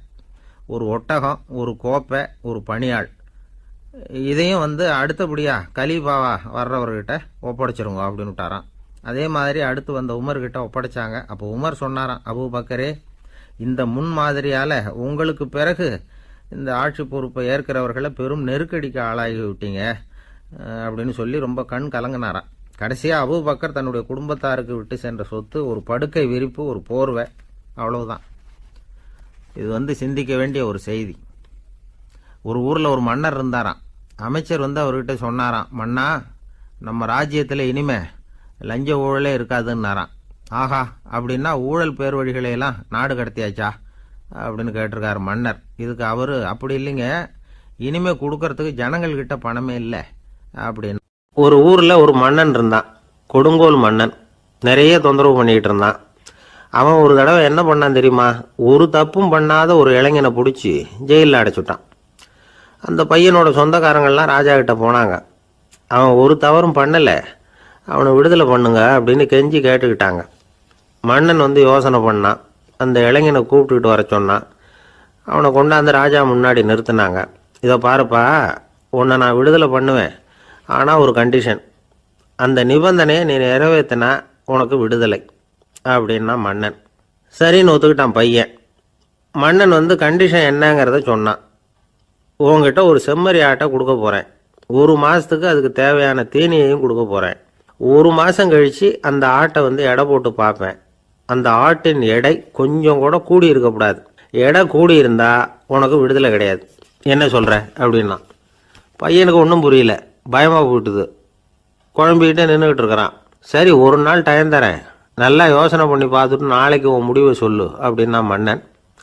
பையன் கவலையோடு வெளியில் வந்தான். அங்கே ஒரு பெரியவர் நின்றுக்கிட்டு இருந்தார். அவர்கிட்ட விஷயத்தை சொன்னான். அந்த பெரியவர் இந்த பையனுக்கு காதோட காதாக ஒரு வழியை சொல்லி கொடுத்தார். அதை கேட்டதும் பையன் மறுபடியும் மன்னன் முன்னாடி நின்னா, உங்கள் நிபந்தனையை ஏற்றுக்கிறேன்னு சொன்னான். மன்னன் ஒரு ஆட்டுக்குட்டியையும் அதுக்கு 1 மாதத்துக்கு தேவைப்படுற தீவனத்தையும் கொடுக்கும்படியாக உத்தரவு போட்டான். கொடுத்தாங்க, ஓடிட்டு போயிட்டான். 1 மாதம் தினமும் தவறாமல் அந்த தீவனத்தை ஆட்டுக்குட்டிக்கு போட்டுக்கிட்டு இருக்கிறான். 1 மாதம் கழித்து அந்த ஆட்டை அரண்மனைக்கு ஓட்டிகிட்டு போனான். மன்னன் அதை எடை போட்டு பார்க்குறான். எடை கூடவே இல்லை, அப்படியே தான் இருக்குது. உடனே போட்ட நிபந்தனைப்படி அந்த இளைஞனை விடுதலை பண்ணிவிட்டான். சரி, ஆட்டுக்கு எடை கூடாமல் இருக்கிறதுக்கு அந்த பெரியவர் சொல்லி கொடுத்த யோசனை என்ன அப்படின்னா, அது வேற ஒன்றும் இல்லை. அந்த ஆட்டுக்கு எதிரில் அது கண்ணில் படுற மாதிரி ஒரு ஓநாயை கட்டி போட சொன்னார். அவ்வளவுதான். ஆட்டுக்கு ஓநாய்ங்கிறது பிறவி பகை. ஓநாயை பார்த்தா ஆடு நடுங்க ஆரம்பிச்சிரும், அவ்வளவு பயம். தினமும் அந்த ஆடு பயந்துக்கிட்டே தீனி சாப்பிட்டுது, எடை கூடல. அதுதான் ரகசியம். இது சின்ன பிள்ளைங்களுக்கான ஒரு கதை. இதிலேருந்து தெரிஞ்சிக்க வேண்டிய உண்மை என்னென்னா, நாமெல்லாம் சாப்பிட்றப்ப மனசும் உடம்பும் அமைதியாக இருக்கணும்.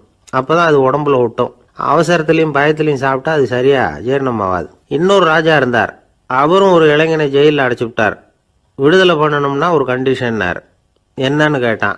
ஒரு ஆட்டுக்குட்டியை அவன் முன்னாடி கொண்டாந்து நிறுத்துவேன், நீ அதுக்கிட்ட ஒரு கேள்வி கேட்கணும், அதுக்கு சரியான பதிலை சொல்லணும். அப்படி செஞ்சுட்டா உனக்கு விடுதலைன்னார். இளைஞன் யோசனை பண்ணி பார்த்தான். சரின்னு ஒத்துக்கிட்டான். அது பிரகாரமே ஆட்டுக்குட்டியை பதில் சொல்ல வச்சுட்டான். என்ன நடந்தது தெரியுமா? ஆட்டுக்குட்டியை கொண்டாந்து நிறுத்தினாங்க. இவன் மெதுவாக அதுக்கிட்ட போனான். அது காதுகிட்ட போய் ஏப்ரலுக்கு அடுத்த மாதம் என்ன மாதம்னு கேட்டான். அது உடனே மேன்னு கத்திச்சு. இவன் விடுதலை ஆயிட்டான். லோகமானிய பால கங்காதர திலகர் இருந்தார்ல, அவருக்கு 15 வயசுலேயே கல்யாணம் நடந்துதான். மனைவி பேர் தபிபாய்.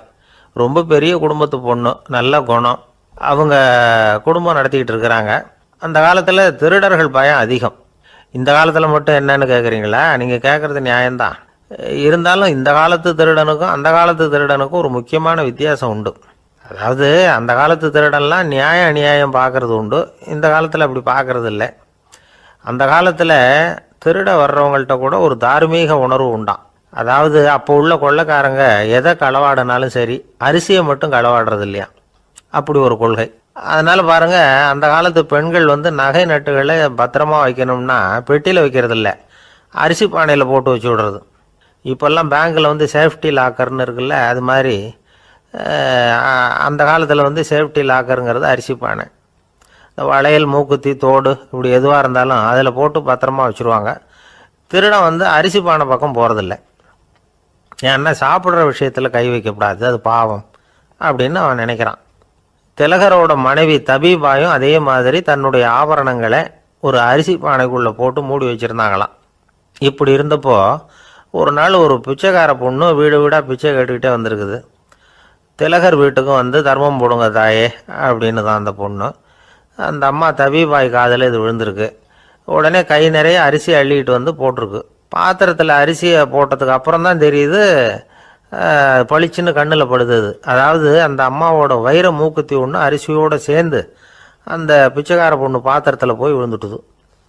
இந்த அம்மாவுக்கு மனசுக்குள்ளே குழப்பம், என்ன இப்படி ஆகிட்டுதே, மூக்குத்தி போயிட்டுதே, பிச்சை பாத்திரத்துலேருந்து அதை எப்படி எடுக்கிறது அப்படின்னு தயக்கம், வாயை திறந்து அதை கேட்கறதுக்கும் கூச்சம். திண்ணையில் உட்காந்துருந்த திலகர் இவ்வளவையும் பார்த்துக்கிட்டு இருக்கிறார்.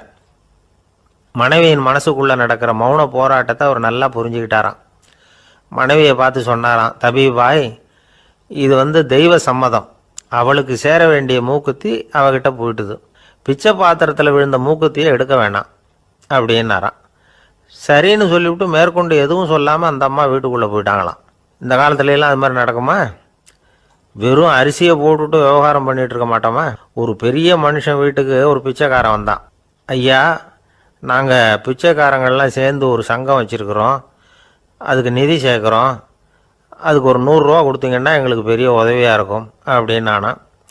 அதெல்லாம் ஒன்றும் கொடுக்க முடியாது போ அப்படின்னாரான் அவர். அப்படின்னா ஒரு 50 ரூபாயாவது கொடுங்களேன் அப்படின்ட்டுருக்கான். அதுவும் முடியாதுன்னு சொல்லிவிட்டார். 25 ரூபா அப்படின்ட்டுருக்கான். எதுவும் முடியாது அப்படின்னாரான். சரிங்க, இவ்வளவு பெரிய வீட்டுக்கு வந்துட்டு வெறுங்கையோடு திரும்புறது நல்லா இருக்காது, அதனால் சும்மா ஒரு 1 ரூபா மட்டுமாவது கொடுங்க அப்படின்ட்டுருக்கான் அவன். ஒரு பைசா கூட என்கிட்ட கிடையாது அப்படின்னு விட்டாரான் இவர். அப்படின்னா நீங்கள் ஒரு காரியம் பண்ணுங்களேன் அப்படின்னானா அவன்.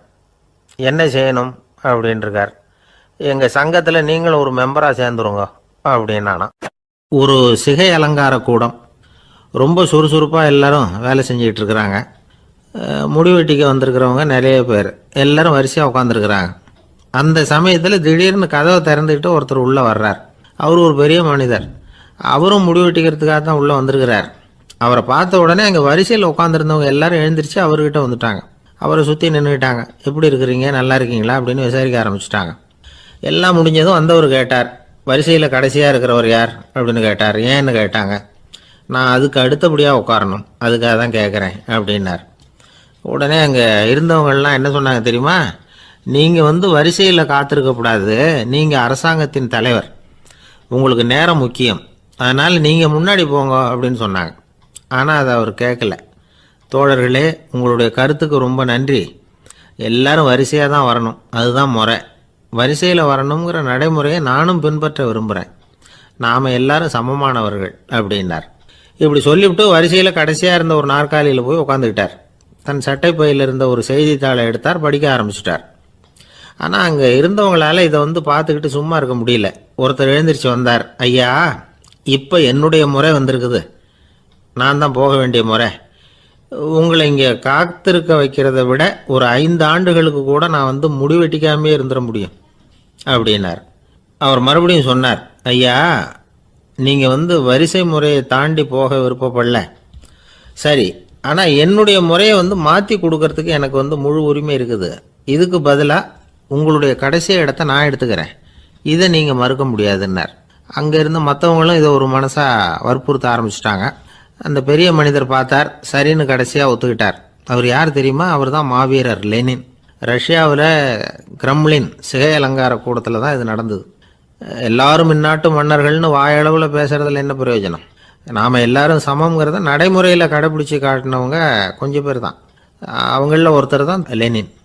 வரிசையில் நின்று வர்றதுங்கிறது ஒரு சிறந்த பண்பு, உயர்ந்த பண்பு.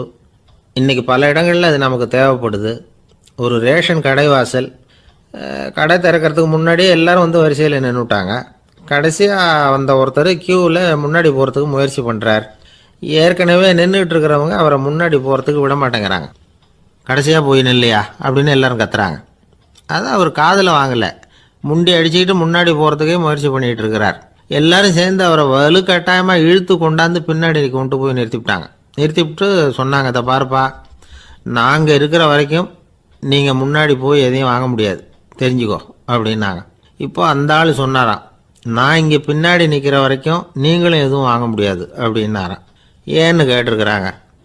நான் தான் அந்த கடையை திறக்க வேண்டிய ஆள் அப்படின்னா. கணவன் மனைவி அன்பாக இருக்கணும், ஒருத்தர் நல்லா புரிஞ்சுக்கணும், விட்டு கொடுக்குற மனப்பான்மை வேணும், அதுதான் ஒரு நல்ல குடும்பம்.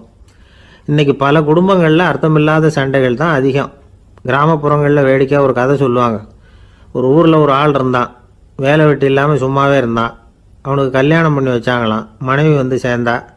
சும்மாவே உட்காந்துருக்கிறியே, ஏதாவது சம்பாதிக்கிற வழியை பாரு அப்படின்ட்டுருக்கா. அதுக்கு தான் யோசனை பண்ணிகிட்டு இருக்கிறேன், ஒரு அருமையான ஐடியா அப்படின்னு நானா. என்ன அது சொல்லு அப்படின்ட்டுருக்கா. அவன் ஒரு ஆட்டுக்குட்டி வாங்க போகிறேன்ருக்கான்.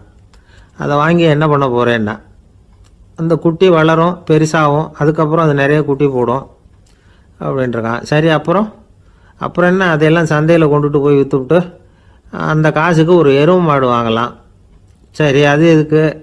எருவு மாடு நிறைய பால் கொடுக்கும், அதை கொண்டுகிட்டு போய் பால் பண்ணையில் கொடுப்பேன், அல்லது நானே விற்றுருவேன், கை நிறைய காசு கிடைக்கும். அதுக்கப்புறம் ஒரு பசுமாடு வாங்குவேன், பாலையும் விற்கலாம், நாமளும் காஃபி போட்டு சாப்பிட்லாம், இப்படிலாம் சொல்லியிருக்கான். அப்போ அந்த பொண்ணு சொல்லிச்சான், அடுத்த தெருவில் இருக்கிற எங்கள் அம்மா வீட்டுக்கும் கொஞ்சம் பால் கொடுத்து அனுப்பலாம் அப்படின்ட்டுருக்கான் அந்த பொண்ணு. இந்த இடத்துல கணவனுக்கு கோபம் வந்துட்டுது. அது எப்படி உங்கள் அம்மா வீட்டுக்கு எதுக்கு கொடுக்கணும், அதெல்லாம் முடியாதுன்றிருக்கான். இந்த இடத்துல சண்டை ஆரம்பமாயிட்டுது. கொஞ்ச நேரத்தில் 2 பேரும் சத்தம் போட ஆரம்பிச்சிட்டாங்க. கடுமையான சண்டை நடக்கிறத பக்கத்து வீட்டுக்காரன் காதில் வாங்கினான். அவன் ஓடியாந்தான். அவனுக்கு தெரியும், வாங்காத மாட்டுக்காக இப்படி சண்டை போட்டுக்கிட்டு இருக்கிறாங்கங்கிறது அவனுக்கு புரியும். அவன் ஓடி வந்து சொன்னான், ஏண்டா உன்னோட பசுமாட்டை ஒழுங்காக கட்டி போடக்கூடாதான்ருக்கான். என்னடா சொல்கிறேன்னா, இவன் உன் மாடு என் தோட்டத்தில் வந்து மேய்ஞ்சுட்டுது, பயிரெலாம் நாசமாயிட்டுது, 10,000 ரூபா அளவுக்கு சேதம், அதை வாங்கிட்டு போகிறதுக்கு தான் வந்தேன், குடுறா 10,000 நானா. இவன் அரண்டு போயிட்டான். அப்புறம் சொன்னான், டே நான் இன்னும் மாடே வாங்கலையே, அதுக்குள்ளே அது வந்து எப்படிடா உன் தோட்டத்தில் மேயும், என்னடா உளர்றேன்ருக்கான். நீ தாண்டா இப்போ உளறிக்கிட்டு இருக்க, மாடே வாங்கலை, அதுக்குள்ளே எப்படிடா வந்து உன்னுடைய மனைவி அவங்க அம்மா வீட்டுக்கு பால் கொடுத்து அனுப்ப முடியும் அப்படின்னு அவன் கேட்டானா. நம்மளால இப்போ தான் புத்தி வந்துதான், அர்த்தமே இல்லாத சண்டை போட்டுக்கிட்டு இருக்கிறோம் அப்படிங்கிறத அவன் புரிஞ்சுக்கிட்டானான். இது நம்ம முன்னோர்கள் சொல்லியிருக்கிற ஒரு கதை. சண்டையில் தான் அர்த்தம் இல்லையே தவிர கதையில் அர்த்தம் உண்டு. அதாவது இல்லாத விஷயங்களுக்காக சண்டை போட்டுக்கிட்டு இல்லறத்தை வீணாக்கிக்கிட்டு இருக்கிற மனிதர்கள் இன்றைக்கு நிறைய பேர் இருக்கிறாங்க. ஒருத்தன் தன்னுடைய மனைவியை பற்றி மாமனார்கிட்ட புகார் சொன்னானா, மாமா உங்கள் பொண்ணு அர்த்தமில்லாத சண்டை போடுறா, எதுக்கு எடுத்தாலும் எடுத்து எறிஞ்சு பேசுகிறா அப்படின்ட்டுருக்கான். நீ எப்படி மாப்பிள்ளை அதை சமாளிக்கிற அப்படின்னு கேட்டிருக்காரு அவர். அவள் எடுத்து எறியறது என் மேலே படாமல் ஒதுங்கி நின்றுக்கிறேன் அப்படின்னு நானா. ஆசைப்படுறதுல தப்பு இல்லை, ஆனால் அந்த ஆசை தேவைக்கு தகுந்த மாதிரி இருக்கணும். தேவைக்கு மீறிய ஆசைகள் இருக்கு பாருங்க, அது தேவையில்லை. இந்த கருத்தை வலியுறுத்தது மாதிரி ஒரு கதை உண்டு. தேவேந்திரனுக்கு திடீர்னு வீடு கட்டணும்னு ஒரு ஆசை வந்துதான். வீடுன்னா நாம் கட்டுற மாதிரி இல்லை. தேவேந்திரன் வீடுன்னா சும்மாவா, ஒரு பிரம்மாண்டமான அரண்மனை கட்டணும். அது மாதிரி இந்த 3 லோகத்துலேயும் ஒரு அரண்மனை கிடையாது அப்படின்னு எல்லாரும் சொல்லணும். இது அவனோட ஆசை. உடனே தேவ தச்சரான விஸ்வகர்மாவை கூப்பிட்டான், உத்தரவு போட்டான். விஸ்வகர்மா தன்னுடைய உதவியாளர்களை எல்லாம் கூப்பிட்டு ஒன்றா சேர்த்துக்கிட்டார். படாத பாடுபட்டு ஒரு பெரிய அரண்மனையை கட்டி முடித்தார். கட்டி முடிக்க 1000 வருஷம் ஆச்சு. தேவேந்திரன் வந்து பார்க்குறான். அவனுக்கு திருப்தி ஏற்படலை. என்னுடைய அந்தஸ்துக்கு இது ரொம்ப சாதாரணமான கட்டிடம், இதை விட இன்னும் பெருசாக கட்டு அப்படின்னா. தேவ தச்சர் திணறி போயிட்டார். அவரால் அதுக்கு மேலே எதுவும் செய்ய முடியல. என்ன பண்ணுறதுன்னு யோசனை பண்ணார். நேராக நாரதர் காலில் போய் விழுந்தார். நீங்கள் தான் என்னை இந்த பிரச்சனையிலேருந்து காப்பாற்றணும்னார். நாரதர் யோசனை பண்ணார். சரி கவலைப்படாதேன்னார். நேராக இந்திரன்கிட்ட போனார். இந்திரன் வந்து நாரதரை பார்த்த உடனே வாங்கன்னு கூட்டிகிட்டு போய் அரண்மனையை காட்டினான். இது மாதிரி ஒரு அரண்மனையை நீங்கள் வேறு எங்கேயாவது பார்த்துருக்குறீங்களா அப்படின்னு ரொம்ப பெருமையாக கேட்டான். நான் பார்த்ததில்ல, ஆனால் என்னை விட வயசில் மூத்தவர் மகரிஷி லோமேசர், அவர் ஒரு வேளை பார்த்துருக்கிறாரா என்னமோ அப்படின்னார். உடனே அவரை மனசில் நினச்சி தியானம் பண்ணினார். அடுத்த கணம் லோமேசர் அங்கே வந்தார். இடையில் ஒரு சின்ன துண்டு, கையில் ஒரு கமண்டலம், தலையில் ஒரு பாய், அவ்வளவுதான் அவர்கிட்ட இருந்தது. எதுக்காக தலையில் எந்த பாய் அப்படின்னு கேட்டான் இந்திரன். என்ன மாதிரி அற்ப ஆயுள் உள்ள ஒரு ஜீவன் தனியாக வீடு கட்டிக்கிட்டு திண்டாடணுமா? இந்த பாய் தான் ஒரு வீடு மாதிரி எனக்கு நிழல் கொடுக்குது அப்படின்னார் அவர். என்னது, உங்களுக்கு வந்து அவ்வளவு கொஞ்சமான ஆயுளா அப்படின்னு ஆச்சரியத்தோடு கேட்டான் இந்திரன். ஆமாம், இதை பாரு, என்னுடைய மார்பில் ஒரு பொற்காசு அளவுக்கு ரோமம் உதிர்ந்துட்டுது. எப்போ என் உடம்புல உள்ள எல்லா ரோமமும் உதிர்ந்துருமோ அப்போ என்னுடைய ஆயுள் முடியும் அப்படின்னார். எப்போ அந்த ரோமங்கள் பூரா உதிரும்னு கேட்டான் இவன். ஒரு பிரம்மா மறைஞ்சதும் ஒரு ரோமம் உதிரும். என் உடம்புல உள்ள ரோமங்களின் எண்ணிக்கை எவ்வளவோ அவ்வளவு பிரம்மாக்கள் தோன்றி அவங்க ஆயுள் முடியும் பொழுது என் உடம்புல உள்ள ரோமங்கள் பூரா உதிரும் அப்படின்னார். அப்படின்னா ஒரு பிரம்மாவோட ஆயுள் எவ்வளவு காலம்னு கேட்டான். ஒரு பிரம்மாவுக்கு 100 தேவ வருஷம். ஒவ்வொரு தேவ வருஷத்துக்கும் 365 தேவ நாள். ஒவ்வொரு தேவ நாள்லேயும் ஒன்றை மாதிரி 14 இந்திரர்கள் தோன்றி மறைகிறாங்க அப்படின்னு மகரிஷி லோமேசர் சொல்கிறார். இதை கேட்டதும் இந்திரன் ஆடி போயிட்டான். அவ்வளவு ஆயுள் உள்ள இவரே அற்ப ஆயுள்னு சொல்கிறார். நான் என்னுடைய ஆயுளை பெருசாக நினச்சிக்கிட்டு பிரம்மாண்டமான அரண்மனை கட்டணும்னு ஆசைப்படுறேனே அப்படின்னு நினச்சான். எனக்கு வீடு கட்டின வரைக்கும் போதும்னு விட்டான். அதனால் நாமெல்லாம் நம்முடைய தேவைக்கு தகுந்த மாதிரி ஆசைப்படுறது தான் நியாயம். ஆனால் அப்படியே நடந்துக்கிறோம். மனுஷன் கடவுளையே ஏமாற்றி காசு வாங்கிறதுக்குள்ள ஆசைப்படுறான். ஒருத்தன் கடவுளை நினச்சி தவம் இருந்தான். கடவுள் நேரில் வந்தார். தேவலோகத்தில் ரூபாய்க்கெல்லாம் என்ன மதிப்புன்னு கேட்டான். அங்கெல்லாம் ரூபாய்ங்கிறது உங்கள் பணத்தில் 1 கோடி ரூபாய்க்கு சமம். அதாவது தேவலோகத்தில் 1 ரூபான்னா இங்கே 1 கோடி ரூபா. அது மாதிரி எங்களுக்கு ஒரு நாளுங்கிறது உங்கள் கணக்கில் 1 கோடி வருஷத்துக்கு சமம் அப்படின்னார் கடவுள். அப்படின்னா எனக்கு நீங்கள் அதிகமாக எதுவும் தர வேணாம், உங்கள் கணக்குப்படி ஒரே 1 ரூபா கொடுங்க, அது போதும்னா இவன் ரொம்ப சாமர்த்தியமாக. கடவுள் யோசனை பண்ணார். அது ஒன்றும் கஷ்டம் இல்லை, 1 ரூபா தானே கேட்குற, கொடுத்துட்றேன். ஆனால் இப்போ வரும்பொழுது நான் எடுத்துக்கிட்டு வரல, எங்கள் கணக்குப்படியே 1 நாள் பொறுத்துக்க பணத்தோடு வந்துடுறேன் அப்படின்னு சொல்லிவிட்டு பறந்து போயிட்டேன். இயேசுநாதர்கிட்ட ஒருத்தர் கேட்டாராம், இயேசுவே என்னை எவ்வளவு நேசிக்கிறீர்கள் அப்படின்னு. அவர் தன்னுடைய 2 கைகளையும் அகல விரித்து இவ்வளவு என்று சொல்லி சிலுவையில் உயிர் நீத்தார் அப்படின்னு சொல்லுவாங்க. அதாவது அந்த நேசிப்புக்கு எல்லை கிடையாது, அதே போல் மன்னிப்புக்கும் எல்லை கிடையாது. இது இயேசுநாதர் சொல்லி கொடுத்த ஒரு பாடம். இயேசுனுடைய சீடர்களில் ஒருத்தன் பீட்டர், அவன் ஒரு நாள் இயேசுநாதர்கிட்ட கேட்டிருக்கான், இயேசுவே நான் என்னுடைய தம்பிக்கிட்ட அடிக்கடி சண்டை போட்டுக்கிட்டு இருக்கிறேன், என்னுடைய சகோதரன் கூட, அவனை நான் எத்தனை தடவை மன்னிக்கிறது? ஏற்கனவே 7 தடவை அவனை மன்னிச்சுட்டேன் அப்படின்னு சொல்லியிருக்கிறான். அப்போது இயேசு சொன்னாராம், மன்னிக்கிறதுக்கு எத்தனை தடவைங்கிற கணக்கெல்லாம் கிடையாது, எத்தனை தடவை உன்னுடைய சகோதரன் உன்னை கோபப்படுத்துகிறானோ அத்தனை தடவை நீ மன்னிக்கிறதுக்கும் தயாராக இருக்கணும், அதுதான் அப்படின்னு சொன்னாராம். அப்போ இவனுக்கு ஒன்றும் புரியல, இது என்ன அவன் தப்பு பண்ணிக்கிட்டே இருப்பான், நாம் மன்னிச்சுக்கிட்டே இருக்கிறதா அப்படிங்கிறது மாதிரி குழப்பமாக இருந்திருக்கிறான். அப்போது இயேசுநாதர் தன்னுடைய சீடன் பீட்டர்கிட்ட ஒரு கதை சொன்னாராம். அந்த கதை இன்றைக்கு நாம் எல்லாரும் சிந்தித்து பார்க்க வேண்டிய ஒரு கதை. அதாவது மன்னிப்பை விரும்புகிறவர்கள் மன்னிக்கவும் தயாராக இருக்க வேண்டும் அப்படிங்கிறது தான் அந்த கதையினுடைய தத்துவம். அந்த இயேசுநாதர் சொன்ன கதை என்னென்னா, ஒரு மன்னர் இருந்தார். அவர் ஒரு நாள் அரண்மனையில் உட்காந்து கணக்கு வழக்குகள்லாம் பார்த்துக்கிட்டு இருந்தார்.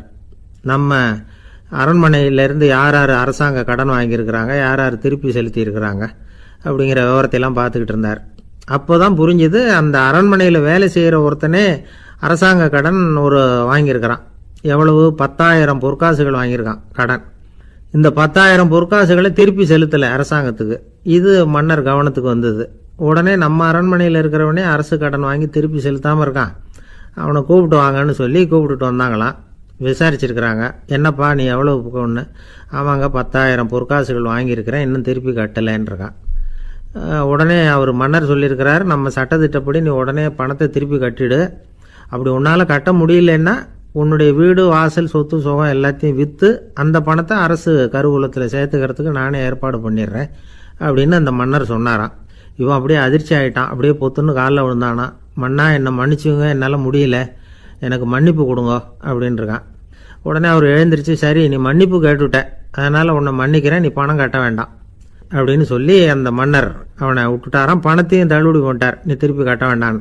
இவனுக்கு ரொம்ப மகிழ்ச்சி, அதனால் ரொம்ப உல்லாசமாக வந்துகிட்டு இருக்கிறான். தெருவில் வந்துக்கிட்டு இருக்கிறப்ப இவங்கிட்ட கடன் வாங்கின ஒருத்தன் எதுக்கு வந்துக்கிட்டு இருக்கான். அவன் இவங்கிட்ட ஒரு 100 பொற்காசுகள் கடன் வாங்கியிருக்கான். அவன் வந்தான், இவன் போய் அவன் சாட்டையாக பிடிச்சிக்கிட்டான், நீ எப்படா என் கடனை திருப்பி கொடுக்க போகிறேன்னு. அவன் இப்போ முடியல, கொஞ்சம் பொறுத்துக்கா, அப்புறம் தரேன் இருக்கான். அதெல்லாம் முடியாது, நீ கொடுத்து தான் ஆகணும் அப்படின்னு இவன் புடிவமாக சொல்கிறான். இப்போ நிலைமையை பாருங்கள், இவன் ஏற்கனவே 10,000 பொற்காசுகள் அரசாங்கத்தில் கடன் வாங்கினா அதுக்கு மன்னிச்சு விட்டுட்டார் இவனை. ஆனால் இவன் இன்னொருத்தனை மன்னிக்கிறதுக்கு தயாராக இல்லை. இவங்கிட்ட கடன் வாங்கின இன்னொருத்தன் 10 பொற்காசுகள், அவனை மன்னிக்க தயாராக இல்லை. அவனை கொண்டு போய் நீதிமன்றத்தில் கொண்டு போய் நிறுத்தி தண்டனை வாங்கி கொடுத்துட்டான். நீதிபதி என்ன சொன்னார், அந்த இவன் வாங்கின பொற்காசுகளை திருப்பி கட்டுற வரைக்கும் ஜெயிலில் இருக்கணுங்கிறது தீர்ப்பு. ஆனால் உடனே அரசர் காதில் விழுந்தது. சொல்லிட்டாங்க, உங்ககிட்ட மன்னிப்பு வாங்கிட்டு போனானே ஒருத்தன், அவன் இன்னொருத்தனை மன்னிக்கிறதுக்கு தயாராக இல்லை, அவனை கொண்டு போய் ஜெயிலில் அடைச்சிட்டான் அப்படின்னு. உடனே மன்னர் பார்த்தார், இவனை மறுபடியும் கூப்பிட்டு வர சொன்னார். ஜபாரப்பா, நான் உன்னை மன்னிச்சு விட்டேன், ஆனால் நீ இன்னொருத்தனை மன்னிக்கிறதுக்கு தயாராக இல்லை. அதனால் என்னுடைய தீர்ப்பையும் மாத்துறேன், நீயும் அரசு கடன் தீர்ற வரைக்கும் ஜெயிலில் தான் இருக்கணும் அப்படின்னு சொல்லி ஜெயிலுக்கு அனுப்பிச்சிட்டாராம். இப்படி ஒரு கதையை இயேசுநாதர் தன்னுடைய சீடருக்கு சொன்னதாக ஒரு வரலாறு. அது என்ன, அதுலேருந்து நாம் புரிந்து கொள்ள வேண்டியதுன்னா, நாம் மன்னிக்கப்படணும்னு நாம் விரும்புகிறோம்னா நாம் இன்னொருத்தரை மன்னிக்கிறதுக்கு தயாராக இருக்கணும். அதனால் நாம் இன்னொருத்தரை யாரையும் மன்னிக்க மாட்டோம், ஆனால் என்ன இன்னொருத்தரை மன்னிக்கணும் அப்படிங்கிறது மாதிரி செய்யக்கூடாதுன்னு சொல்லுவாங்க. அது மாதிரி நாம் இப்போ இது தப்பாக புரிஞ்சுக்கிறவங்களும் இருக்கிறாங்க. பாவம் மன்னிப்புங்கிறதுலாம் எதுக்குன்னா, அதாவது மறுபடியும் பாவம் செய்யாமல் இருக்கிறதுக்காக தான். அதான் மன்னிக்கிறாரே அப்படிங்கிறதுக்காக மறுபடியும் பாவம் பண்ணிகிட்டு இருக்கிறது இல்லை. அதான் ஒருத்தர் கேட்டாராம், பாவத்திலேருந்து மன்னிப்பு கிடைக்கணும்னா நீ என்ன செய்யணும் அப்படின்னு கேட்டிருக்கார். அதுக்கு அவன் சொல்லியிருக்கிறான், நான் முதல்ல பாவம் செய்யணும், அப்போ தானே மன்னிப்பு கிடைக்கும் அப்படின்னு நானா. ஒரு நாள் ஒரு தகப்பனார் தன்னுடைய பிள்ளையை அழைச்சிட்டு வந்தார். சார், இவன் சரியாக படிக்க மாட்டேங்கிறான், பெரியவங்களை மதிக்க மாட்டேங்கிறான், நீங்கள் கொஞ்ச நாள் இவனுக்கு குருவாக இருந்து நல்ல விஷயங்களை சொல்லி கொடுத்தா தேவையில்லைன்னார். பெரியவங்களையும் மதிக்காதவன் எப்படி என்ன மதிக்க போகிறான் அப்படிங்கிறது நமக்கு யோசனை வரும் இல்லையா? வேணாங்க, என்னை விட்டுருங்க அப்படின்னோம். அவர் விட மாட்டேன்னு விட்டார். இல்லைன்னா அவரே சிஷ்யன் ஆகிடுவார் போல இருந்தது. சரி, வேறு வழி இல்லாமல் அந்த பையனையே என்னுடைய சீடனை ஏற்றுக்கிட்டு உபதேசமெல்லாம் பண்ண ஆரம்பித்தோம். அதாவது குரு பக்தின்னா அது எப்படி இருக்கணுங்கிறத பற்றி சொல்லி கொடுத்தோம் அவனுக்கு. சதமகர் அப்படின்னு ஒரு குரு இருந்தார். அவருக்கு ஒரு சீடர். அவன் பேர் துளசி சைதன்யன், நைஷ்டிக பிரம்மச்சாரி. தன்னுடைய குருவுக்கு எந்த நேரத்தில் எது தேவைங்கிறத புரிஞ்சுக்கிட்டு சேவை செய்கிறவன். ஆனால் இவனை பற்றி மற்ற சீடர்களுக்கு பொறாமை வந்துட்டுது. இவன் மட்டும் இப்படி இருக்கானேன்னு உடனே குருக்கிட்ட போய் கோல் மூட்டினாங்க. அவன் சரியில்லை, அவன் நடந்துக்கிறது சரியில்லை, அப்படி இப்படின்னு எதையாவது சொல்லி. இருந்தாலும் இதையெல்லாம் அந்த குரு நம்பலை.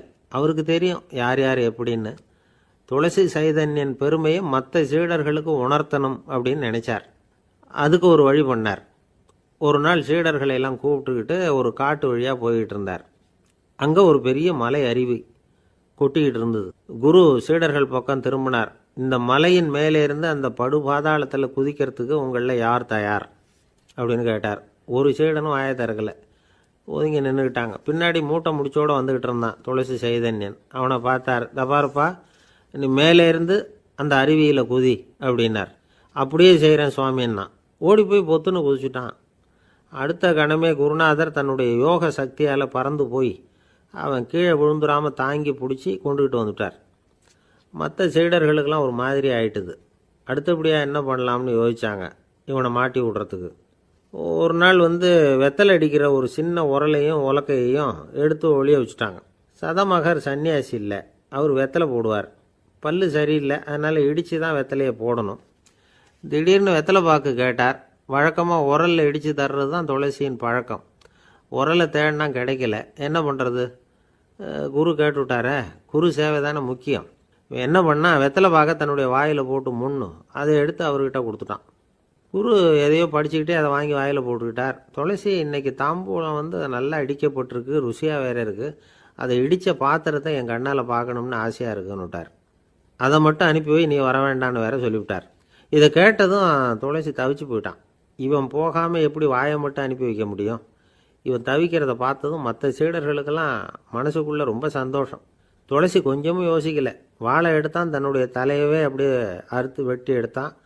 இன்னொரு சீடங்கிட்ட கொடுத்துட்டான், எடுத்துகிட்டு போன்னு சொல்லி. கொண்டுகிட்டு போய் குரு முன்னாடி வைக்கிறாங்க. அந்த தலையில் வாய் திறந்துருக்கு, வெத்தலை போட்டு முன்னு இருந்தது, தெரிஞ்சு போச்சு, சிவப்பாக இருந்தது. அவனுடைய குரு பக்தியை இப்போ எல்லாரும் ஒத்துக்கிட்டாங்க. அதுக்கப்புறம் குரு சதமகர் தன்னுடைய அற்புத திறமையினால் அந்த தலையை மறுபடியும் ஒட்ட வச்சுட்டார். துளசிக்கு உயிர் வந்துட்டுது. இப்படி ஒரு பெரிய கதை உண்டு. அதாவது துளசி சைதன்யன் அவனுடைய குரு பக்தி எப்படி அப்படின்னு கேட்டோம். ரொம்ப அபாரம் அப்படின்னு அந்த பையன் அடக்கமாக சும்மா விளையாட்டுக்காக தான் அப்படி அவங்ககிட்ட கேட்டோம். ஏன்பா உன்னுடைய குரு பக்தியை என்கிட்ட காட்டுறதுக்கு உன்னோட கழுத்தை நீயே அறுக்கணும்னு நான் சொன்னால் அதை நீ செய்வியா அப்படின்னு கேட்டோம். என்னுடைய கழுத்தை நானே அறுக்க வேண்டிய அவசியம் இல்லை சார் அப்படின்னா அவன். ஏண்டான்னு, அதே காரியத்தை தான் இனிமேல் நீங்கள் தினமும் செய்ய போகிறீங்களே சார் அப்படிங்கிறான். ஒரு ஆள் வேகமாக நடந்து போய்கிட்டு இருந்தான். அவன் வேகமாக நடக்கிறதுக்கு காரணம் வெயில் காலம், காலில் செருப்பு இல்லை, மணல் பாதை, அதுதான் வேகம். காலில் செருப்பும் இல்லாமல் கையில் குடையும் இல்லாமல் அந்த ஆள் வெயிலில் நடந்து போய்கிட்டு இருக்கிறான். அந்த சமயத்தில் இன்னொருத்தன் குதிரை மேலே ஏறி அந்த வழியாக வந்துக்கிட்டு இருக்கிறான். அவன் காலில் செருப்பும் இருந்தது, கையில் குடையும் இருந்தது. நடந்து போய்கிட்டு இருந்தவன் அந்த குதிரை ஆசாமியை பார்த்து கேட்டான், ஐயா, நீங்களும் குதிரை மேலே உட்காந்துக்கிட்டு போய்கிட்டு இருக்கிறீங்க, அப்படி இருக்கிறப்போ உங்களுக்கு அந்த செருப்பு என்னத்துக்கு? அதை எனக்கு கொடுத்து உதவலாமே அப்படின்னா. குதிரை மேலே உட்காந்துருந்தவன் யோசனை பண்ணி பார்த்தான். இவன் சொல்கிறது நியாயம்தானே அப்படின்னு சொல்லி தன்னுடைய செருப்பை கழட்டி அந்த வழிப்போக்கனுக்கு கொடுத்துட்டான். ரொம்ப நல்லதுங்க அப்படின்னு சொல்லி இவன் அதை வாங்கி காலில் மாட்டிக்கிட்டான். அதுக்கப்புறம் மறுபடியும் இவன் ஆரம்பித்தான், ஐயா, நீங்கள் குதிரையில் போகிறதுனால போக வேண்டிய இடத்துக்கு வேகமாக போய் சேர்ந்துருவீங்க. அதனால் உங்கள் கையில் அந்த குடை என்னத்துக்கு? நான் நடந்து போயிட்டுருக்கிறவன், ரொம்ப நேரம் நடக்க வேண்டியிருக்கும் இந்த வெயிலில், அதனால் அந்த குடையையும் எனக்கு கொடுங்களேன் அப்படின்னா. குதிரை வீரன் யோசனை பண்ணி பார்த்தான், இதுவும் நியாயம்தானே அப்படின்னு அவனுக்கு தோணுச்சு. உடனே இறக்கப்பட்டு தன் காலில் இருந்த செருப்பை கொடுத்தது மாதிரியே தன் கையில் இருந்த குடையையும் இவங்கிட்ட கொடுத்துட்டான். அதுக்கப்புறம் அவன் நிம்மதியாக புறப்பட்டான். இப்போ மறுபடியும் கை தட்டி அவனை நிறுத்தினான். கீழே நின்றுக்கிட்டு இருந்தவன், என்னப்பா, ஏன் என்ன நிறுத்தினேன்? இன்னும் ஏதாவது வேணுமா உனக்கு அப்படின்னா குதிரையில் இருந்தவன். இவன் மெதுவாக வாயை திறந்து, அந்த குதிரையையும் என்கிட்ட கொடுத்துருங்களேன்னா. அந்த குதிரை வீரன் இப்போ ஒரு கணம் யோசனை பண்ணி பார்த்தான். உடனே என்ன பண்ணான் தெரியுமா? தன்கிட்ட இருந்த குதிரை சவுக்கை எடுத்தான். குதிரை சவுக்கால் அந்த ஆளை வாங்குன்னு வீசி தள்ளிவிட்டான். இவ்வளவு சவுக்கடியும் வாங்கிக்கிட்டு இந்த ஆள் என்ன பண்ணான் தெரியுமா? சிரிக்கிறான். அடி வாங்கிட்டு யாராவது சிரிப்பாங்களா? குதிரை வீரனுக்கு ஒன்றும் புரியல. என்னப்பா அது, ஏன் இப்படி அடி வாங்கிட்டு இப்படி சிரிக்கிறியே அப்படின்னு கேட்டான். இப்போ அந்த வழிப்போக்கன் சொல்கிறான், ஐயா, நான் இப்படி சிரிக்கிறதுக்கு காரணம் இருக்குது. இப்படி குதிரை கேட்டு உங்ககிட்ட அடி வாங்கலேன்னு வச்சுக்கோங்க, என் உயிர் உள்ள வரைக்கும் மனசில் ஒரு தவிப்பு இருந்துக்கிட்டே இருக்கும். செருப்பையும் கொடையையும் கேட்ட உடனே கொடுத்தவன் குதிரையையும் கேட்டிருந்தா கொடுத்துருப்பானோ அப்படிங்கிற பேராசையில் ஏங்கிக்கிட்டே இருந்திருப்பேன். இப்போ உங்ககிட்ட அடி வாங்கின பிறகு என்னுடைய அந்த சந்தேகம் தீர்ந்து போச்சு. என்னுடைய ஆசைக்கு எல்லை எது அப்படிங்கிறத எனக்கு புரிஞ்சுட்டுது அப்படின்னு சொல்லிவிட்டு அவன் நடக்க ஆரம்பிச்சிட்டானான். ஆசைக்கும் எல்லை உண்டு அப்படிங்கிறத விளக்கறதுக்காக வாரியார் சுவாமிகள் சொல்கிற கதை இது. இந்த காலத்துலேயும் ஒருத்தன் அது மாதிரி கொடை செருப்போட குதிரையில் போய்கிட்டு இருந்தான். எதிரில் நடந்து வந்தவன், ஐயா, உங்கள் கொடையை எனக்கு கொடுங்களேன்னு கேட்டான். உடனே அவன் குதிரையிலேருந்து கீழே குதிச்சு அவனை சாட்டையால் அடிக்க ஆரம்பிச்சிட்டான். இன்னொருத்தர் அந்த வழியாக வந்தவர் இதை பார்த்தார். ஏன்பா, அவன் கேட்டான், உன்னால் முடியலன்னா இல்லைன்னு சொல்லிட வேண்டியது தானே, அதுக்காக ஏன் இப்படி அவனை போட்டு அடிக்கிறேன்னு கேட்டார். உங்களுக்கு விவரம் புரியாது சார், காலம் ரொம்ப கெட்டு போச்சு. கேட்டதை கொடுத்தேன்னு வச்சுக்கோங்க, இந்த குதிரையே என்னோடது, அவன் திருடிக்கிட்டு போகிறான் அப்படின்னு என் பேரில் புகார் கொடுக்க ஆரம்பிச்சிருவான் சார் அப்படின்னா. அது எப்படி அவ்வளோ உறுதியாக சொல்கிறேன்னு கேட்டார் அவர். ஏற்கனவே அது மாதிரி ஒருத்தன் பேரில் புகார் கொடுத்துட்டு தான் இந்த குதிரையை நான் தள்ளிட்டு வந்துக்கிட்டு இருக்கிறேன் அப்படின்னா. ஒரு வயசான அம்மா தெரு வழியாக போயிட்டு இருந்தாங்க. அவங்க கையில் எண்ணத்தையோ வச்சுக்கிட்டு அதை அடிக்கடி பார்த்துக்கிட்டே இருந்தாங்க.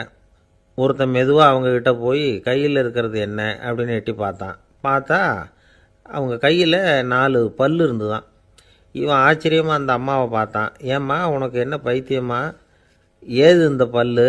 இதை என்னத்துக்காக கையில் வச்சுக்கிட்டு அலைஞ்சிக்கிட்டு இருக்கிற அப்படின்னு கேட்டிருக்கான். அதுக்கு அந்த அம்மா விவரம் சொல்ல ஆரம்பித்தாங்களாம். இதை பாருப்பா, எனக்கு ஒரு மகன் இருந்தான், அவனை ரொம்ப செல்லமாக வளர்த்தேன். அவனை தரையிலே நடக்க விடுறதில்ல, எப்பவும் தூக்கி வச்சுக்கிட்டு இருப்பேன். அவன் நல்லா பெரியவனாகி பள்ளிக்கூடம் போகிறப்ப கூட அவன் புஸ்தக மூட்டையை நான் தான் சுமந்துக்கிட்டு போவேன்.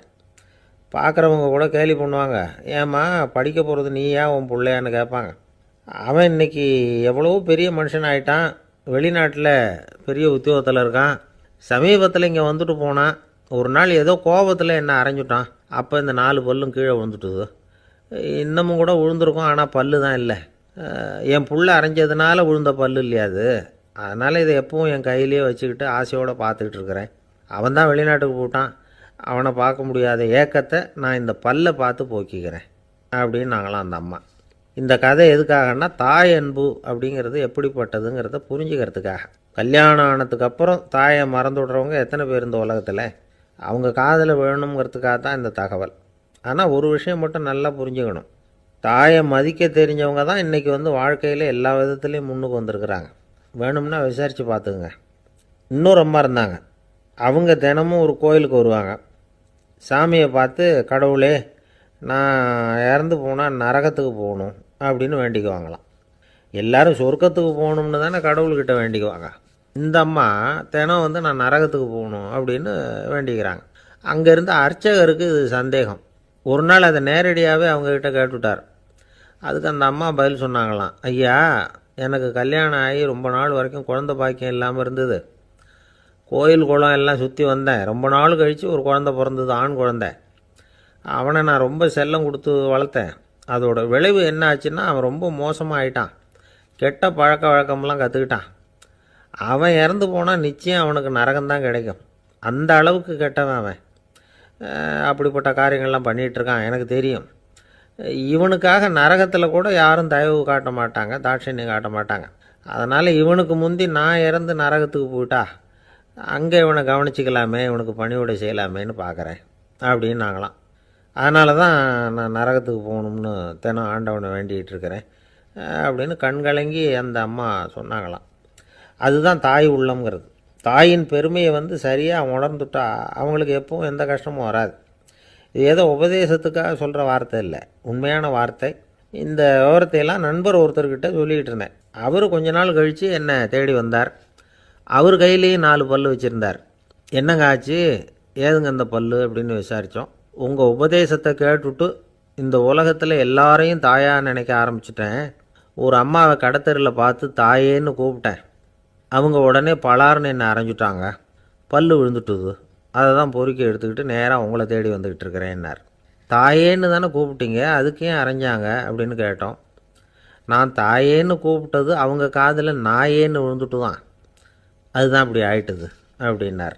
ஒரு குழந்தை பிறந்து 6 மாசத்துல தான் சிரிக்க 6 வாரத்தில் சிரிக்க ஆரம்பிக்கிறோம். நாமெல்லாம் பிறந்து 6வது வாரத்தில் சிரிக்க ஆரம்பிக்கிறோம். அது அந்த சிரிப்புங்கிறது நமக்கு இயற்கை கொடுத்துருக்கிற ஒரு இயல்பு தன்மை. சிரிப்பு ஒரு நாளைக்கு ஒரு குழந்தை 200 தடவை சிரிக்குதான். இது புள்ளி விவரம். ஒரு குழந்தை, நாமெல்லாம் 25 தடவை சிரிக்கிறோமா. அதுதான் இந்த ஹார்ட் அட்டாக் வர்றதுக்கு காரணமா டாக்டருக்கு ஒத்துவாருன்னு நினைக்கிறேன். இந்த மன இறுக்கம்தான் இதய நோயை உண்டு பண்ணுது. 200 தடவை சிரிச்சுக்கிட்டு இருக்கிற குழந்தை படிப்படியாக வந்து 25 தடவைக்கு வந்துட்டோம். 15 தடவை 25 தடவை. நாமெல்லாம் அப்படி குறையப்படாது. சிரிப்புக்கு வந்து இந்த ஜோக்கே தேவைப்படாது, இயல்பு தன்மை அது. அதாவது காலங்காலமாக சிரிக்கிறது ஒரு பாவமான செயல்னு நாம் போதிக்கப்பட்டு வந்திருக்கிறோம். ஒரு அதிகாரிக்கு முன்னாடி பியூனு சிரித்தா மரியாதை குறைச்சல், ஒரு கணவனுக்கு முன்னாடி மனைவி சிரித்தா மரியாதை குறைச்சல், ஒரு வாத்தியாருக்கு முன்னாடி பையன் சிரித்தா மரியாதை குறைச்சல், ஒரு முதலாளிக்கு முன்னாடி தொழிலாளி சிரித்தா மரியாதை குறைச்சல், இப்படி சொல்லி சொல்லி சிரிப்புங்கிறது ஏதோ மரியாதை குறைவான ஒரு செயல் அப்படின்னு போதிக்கப்பட்டு வந்ததுனால சிரிப்பு மரபு ரீதியாகவே நமக்குள்ளே சிறைப்பட்டு போச்சான். அப்போ அதனால் நம்ம சிரித்தா யாராவது தப்பாக நினச்சிருவாங்களோ அப்படிங்கிற எண்ணம் வந்துட்டு தான். அந்த சிறைப்பட்டிருக்கிற சிரிப்பை வெளியில் கொண்டு வர்றதுக்கு ஜோக்குன்னு ஒரு சாவியை போட வேண்டியிருக்கு, வேற ஒன்றும் இல்லை. ஜோக்குக்கும் சிரிப்புக்கும் சம்மந்தமே இல்லையா. ஏற்கனவே இருக்கிற சிரிப்பை வெளியில் கொண்டு வர்றதுக்கு ஒரு சாவி. அந்த இயல்புத்தன்மையை, மனிதனுடைய இயல்புத்தன்மையை வெளியில் கொண்டு வர்றோம். இல்லைன்னா அது சிறைப்பட்டிருக்குது. அது மன இறுக்கத்துக்கு காரணமாகுது. அந்த மன இறுக்கத்தை வச்சுக்கிட்டு எங்கே தியானம் பண்ணுறது நீங்கள்? அந்த இயல்புத்தன்மைக்கு மாறணும் அப்படிங்கிறது தான் சொல்லுவாங்க. சிரிப்புக்கு வந்து ஜோக்கு தேவைப்படாது. இப்போ ஒரு குழந்தை தொட்டிலில் படுத்துருக்கு, ஒரு கிளுகிழு போய் ஆட்டுங்க, அது முகத்துக்கிட்ட இது சிரிக்கும். அது என்ன ஜோக்காது? வெறும் சத்தம். ஒரு சத்தமே சிரிப்பை உண்டு பண்ணுது பாருங்க, அதுதான் இயல்புத்தன்மை. ஒரு கிளுகிழுப்ப சத்தத்துக்கு குழந்தை சிரிக்குது இல்லை, அந்த சத்தம் வந்து சிரிப்பை உண்டு பண்ணுது. அதுதான் நாம் அப்படி இருக்கணும். ஆனால் அதே கிளுகிழுப்பே ஒரு தாத்தா மூஞ்சிக்கிட்ட ஆட்டங்க கோவம் வந்துடும் அடிப்பேன். அப்படி இருந்தவர் அப்படி ஆயிட்டார். சின்ன வயசுல ஒரு கிளுகிழுப்ப சத்தத்துக்கு சிரிச்சவர் அதே கிளுகிழுப்ப சத்தத்துக்கு கோவப்படுற அளவுக்கு மாறிக்கிட்டு வரோம் பாருங்க. இப்படி மாறப்படாது. கையில குச்சி கிச்சின்னு தான் எடுத்து அடிச்சிருவாரு நீங்க. அது அதனால வந்து இதய நோய் வரக்கூடாதுன்னு நினைக்கிறவங்க எல்லாம் சிரிக்க, அதாவது இயல்புத்தன்மை மாறாமல் இருக்கணும். நம்முடைய இயற்கை கொடுத்துருக்கிற அந்த இயல்புத்தன்மை மாறாம நம்மளை பார்த்துக்கணும் அப்படின்னு சொல்லுவாங்க. அந்த அதுதான் இயல்புத்தன்மை. இல்லைன்னா அது ரொம்ப கஷ்டப்படும் மனசு. அந்த மன இறுக்கம், இந்த ஹார்ட் அட்டாக்குங்கிறது யாருக்கு வரலன்னா, இந்த இங்கே இருக்கிற பெண்கள்லாம் கூட இனிமேல் ஒரு கிளுகிழு போய் வீட்டுக்கு போய் வாங்கி வச்சுங்க. யாராவது உங்கள் வீட்டுக்காரர் கோபமாக வந்தாருன்னா அப்படி அப்படியே ஆட்டி பாருங்க. அவர் அவர் சிரிச்சுட்டாருன்னு வைங்க, கவலையே பட வேண்டாம். அவர் ஏதாவது கோவப்பட்டாருன்னா உடனே இசிஜி எடுத்து பார்க்கணும், பார்த்து சரியா இருக்கா. அதுதான் இப்போ மருத்துவம் சொல்லுகிற உண்மை. இதய நோய் வராத இருக்கிறவங்க யாருன்னா பைத்தியக்காரங்களுக்கு இது வரைக்கும் ஹார்ட் அட்டாக்கே வந்தது இல்லையா. டாக்டர்கள் தான் சொல்றாங்க, பைத்தியக்காரனுக்கு ஹார்ட் அட்டாக் இது வரைக்கும் வந்ததே இல்லை. அந்த பைத்தியத்தன்மை நமக்கு வேணுமா? ஏன் அவனுக்கு வர்றது இல்லைன்னா, நான் இப்போ இந்த நாட்டுக்கு பிரதம மந்திரி ஆகணும்னு நினைக்கிறேன்னு வைங்களேன், உடனே என் இருதயம் வேகமாக வேலை செய்ய ஆரம்பிச்சிருது. எப்படி எந்த கட்சியில் சேர்றது, எங்கே போய் நிற்கிறது, யாரை போய் பிடிக்கிறது, எப்படி பணம் செலவு பண்ணுறது, எப்படி டெல்லிக்கு போகிறது, எப்படி பிரதம மந்திரி ஆகிறதுன்னு என் இருதயம் வேகமாக துடிக்க ஆரம்பிச்சிருது. அந்த ஒரு துடிப்புக்கும் இன்னொரு துடிப்புக்கும் நடுவில் இருக்கிற ஓய்வை நான் குறைச்சிடுறேன். நான் பிரதம மந்திரி ஆகணும்னா இவ்வளவு அவஸ்தைப்பட வேண்டியிருக்கு. ஒரு பைத்தியக்காரன் பிரதம மந்திரி ஆகணும்னா அவன் ஆனதாவே நினைச்சிடறான். போய் கேட்டீங்கன்னா நான் தான் பிரதம மந்திரி அப்படிமா, அவன் எலெக்ஷன்ல நிக்க வேண்டியதில்லை, ஒன்றும் பண்ண வேண்டியதில்லை. அந்த மனோபாவம் நமக்கு வேணுமா? அதனால்தான் அவங்களுக்கு ஹார்ட் அட்டாக் வர்றதில்லை. அதாவது சித்த சுவாதீனத்துடன் கூடிய பைத்தியத்தன்மையுடன் வாழ கற்றுக்கொள்ளுங்கள் அப்படிங்கிறது ஒரு உபதேசம். சித்த சுவாதீனத்துடன் கூடிய பைத்தியத்தன்மையுடன் வாழ கற்றுக்கொள்ளுங்கள். அது என்ன சித்த சுவாதீனத்துடன் கூடிய பைத்தியத்தன்மைன்னா, நாம சித்த சுவாதீனத்தோடு இருக்கணும், மனசு விழிப்போடு இருக்கணும். இன்னொருத்தவங்க ஏதாவது பைத்தியகார்த்தனமா சொன்னா ஒத்துக்கணும். இப்போ உங்க குடும்பத்திலே கேட்குறீங்க, கணவன் மனைவி உள்ள ஒரு தகராறு, 8 3 பெருக்குனா என்னன்னு கேட்குறீங்க, அவர் 23 சொல்லிடுறாருன்னு வைங்க, உடனே சண்டைக்கு போகக்கூடாது.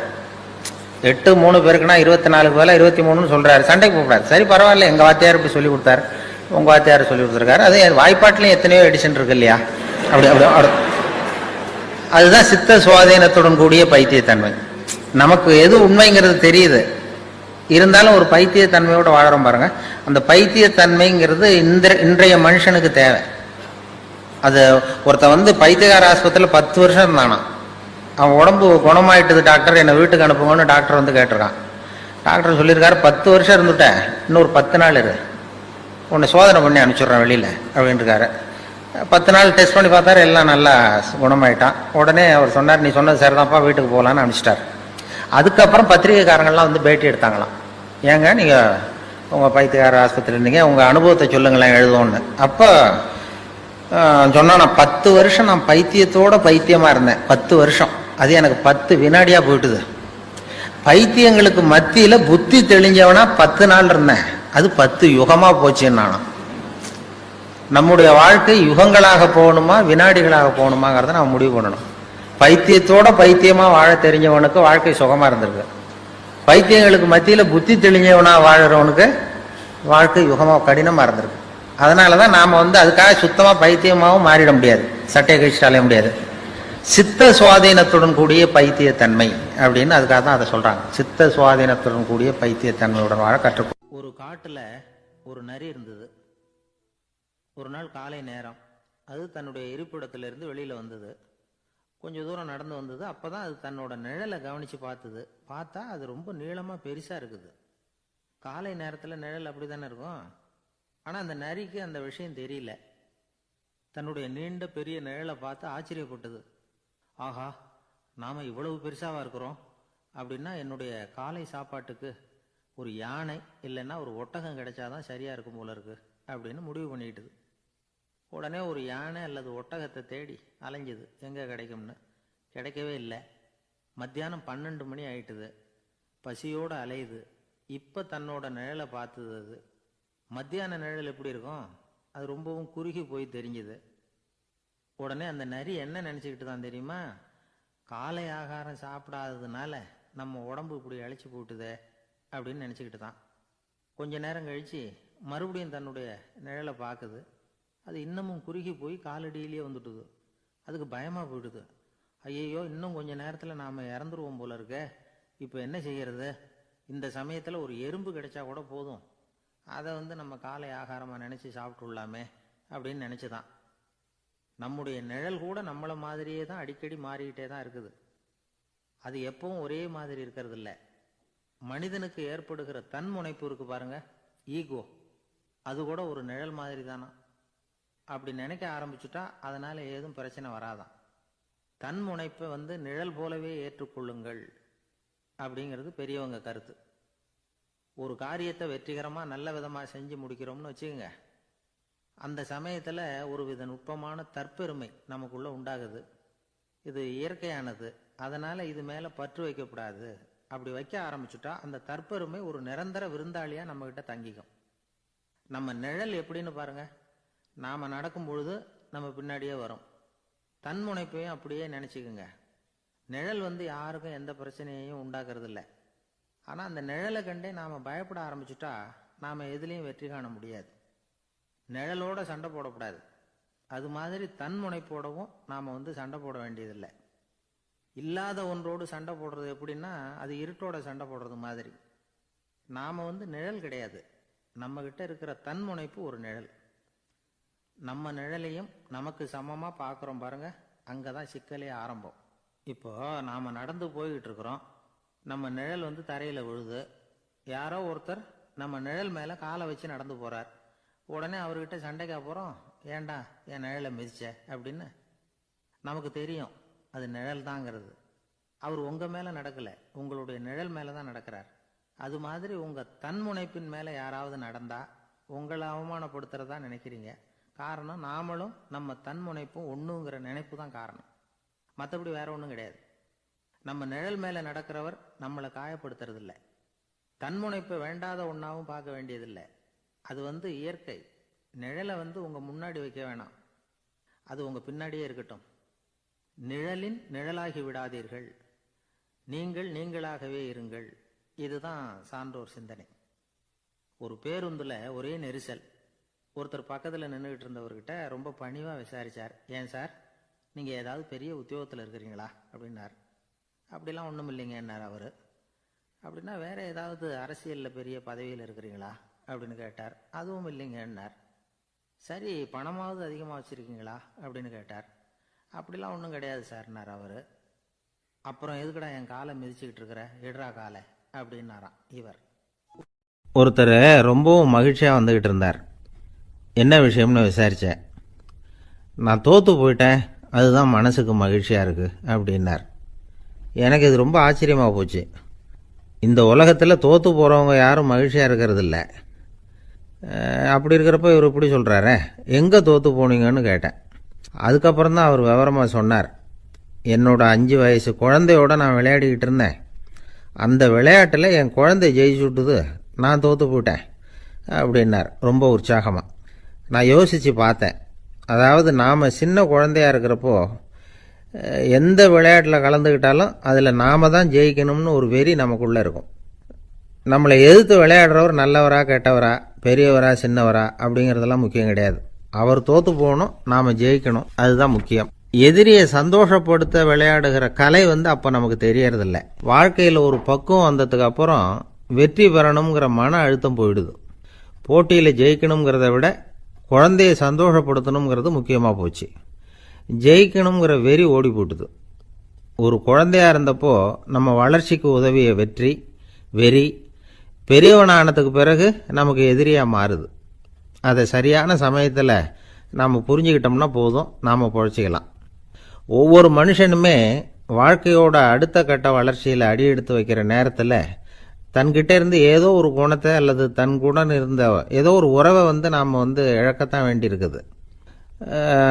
ஒரு கட்டம் வரைக்கும் உதவியாக இருந்த குணம் அடுத்த கட்டத்துக்கு தடையாக கூட மாறிடலாம். இந்த பரிமாண மாற்றத்துக்கு உள்ளாகிற ஒவ்வொருத்தரும் பிரத்யட்சமாக இதை உணர்றாங்க. ஆனால் பல பேர் எப்படின்னா, பழசை திறந்துவிட்டு புதிய கொள்கைகளை உருவாக்கிக்கிறதுக்கு இஷ்டம் இல்லாமல் இருந்துடுறாங்க, அல்லது அப்படி செய்ய முடியாமல் தவிக்கிறாங்க. இதையெல்லாம் மீறி அந்த பழசை திறந்துட்டா அதை இழந்ததால் உண்டாகிற மன அழுத்தம் சில காலத்துக்கு வருத்திக்கிட்டு தான் இருக்கும், வேறு வழி இல்லை. ஆரோக்கியமான ஒரு முன்னேற்றத்துக்காக அந்த மன அழுத்தத்தை தாங்கிக்கத்தான் வேணும் அப்படிங்கிறாரு அந்த உலக புகழ்பெற்ற மேதை ஒருத்தர், இந்த ஸ்காட் பெக் அப்படிங்கிறவர்.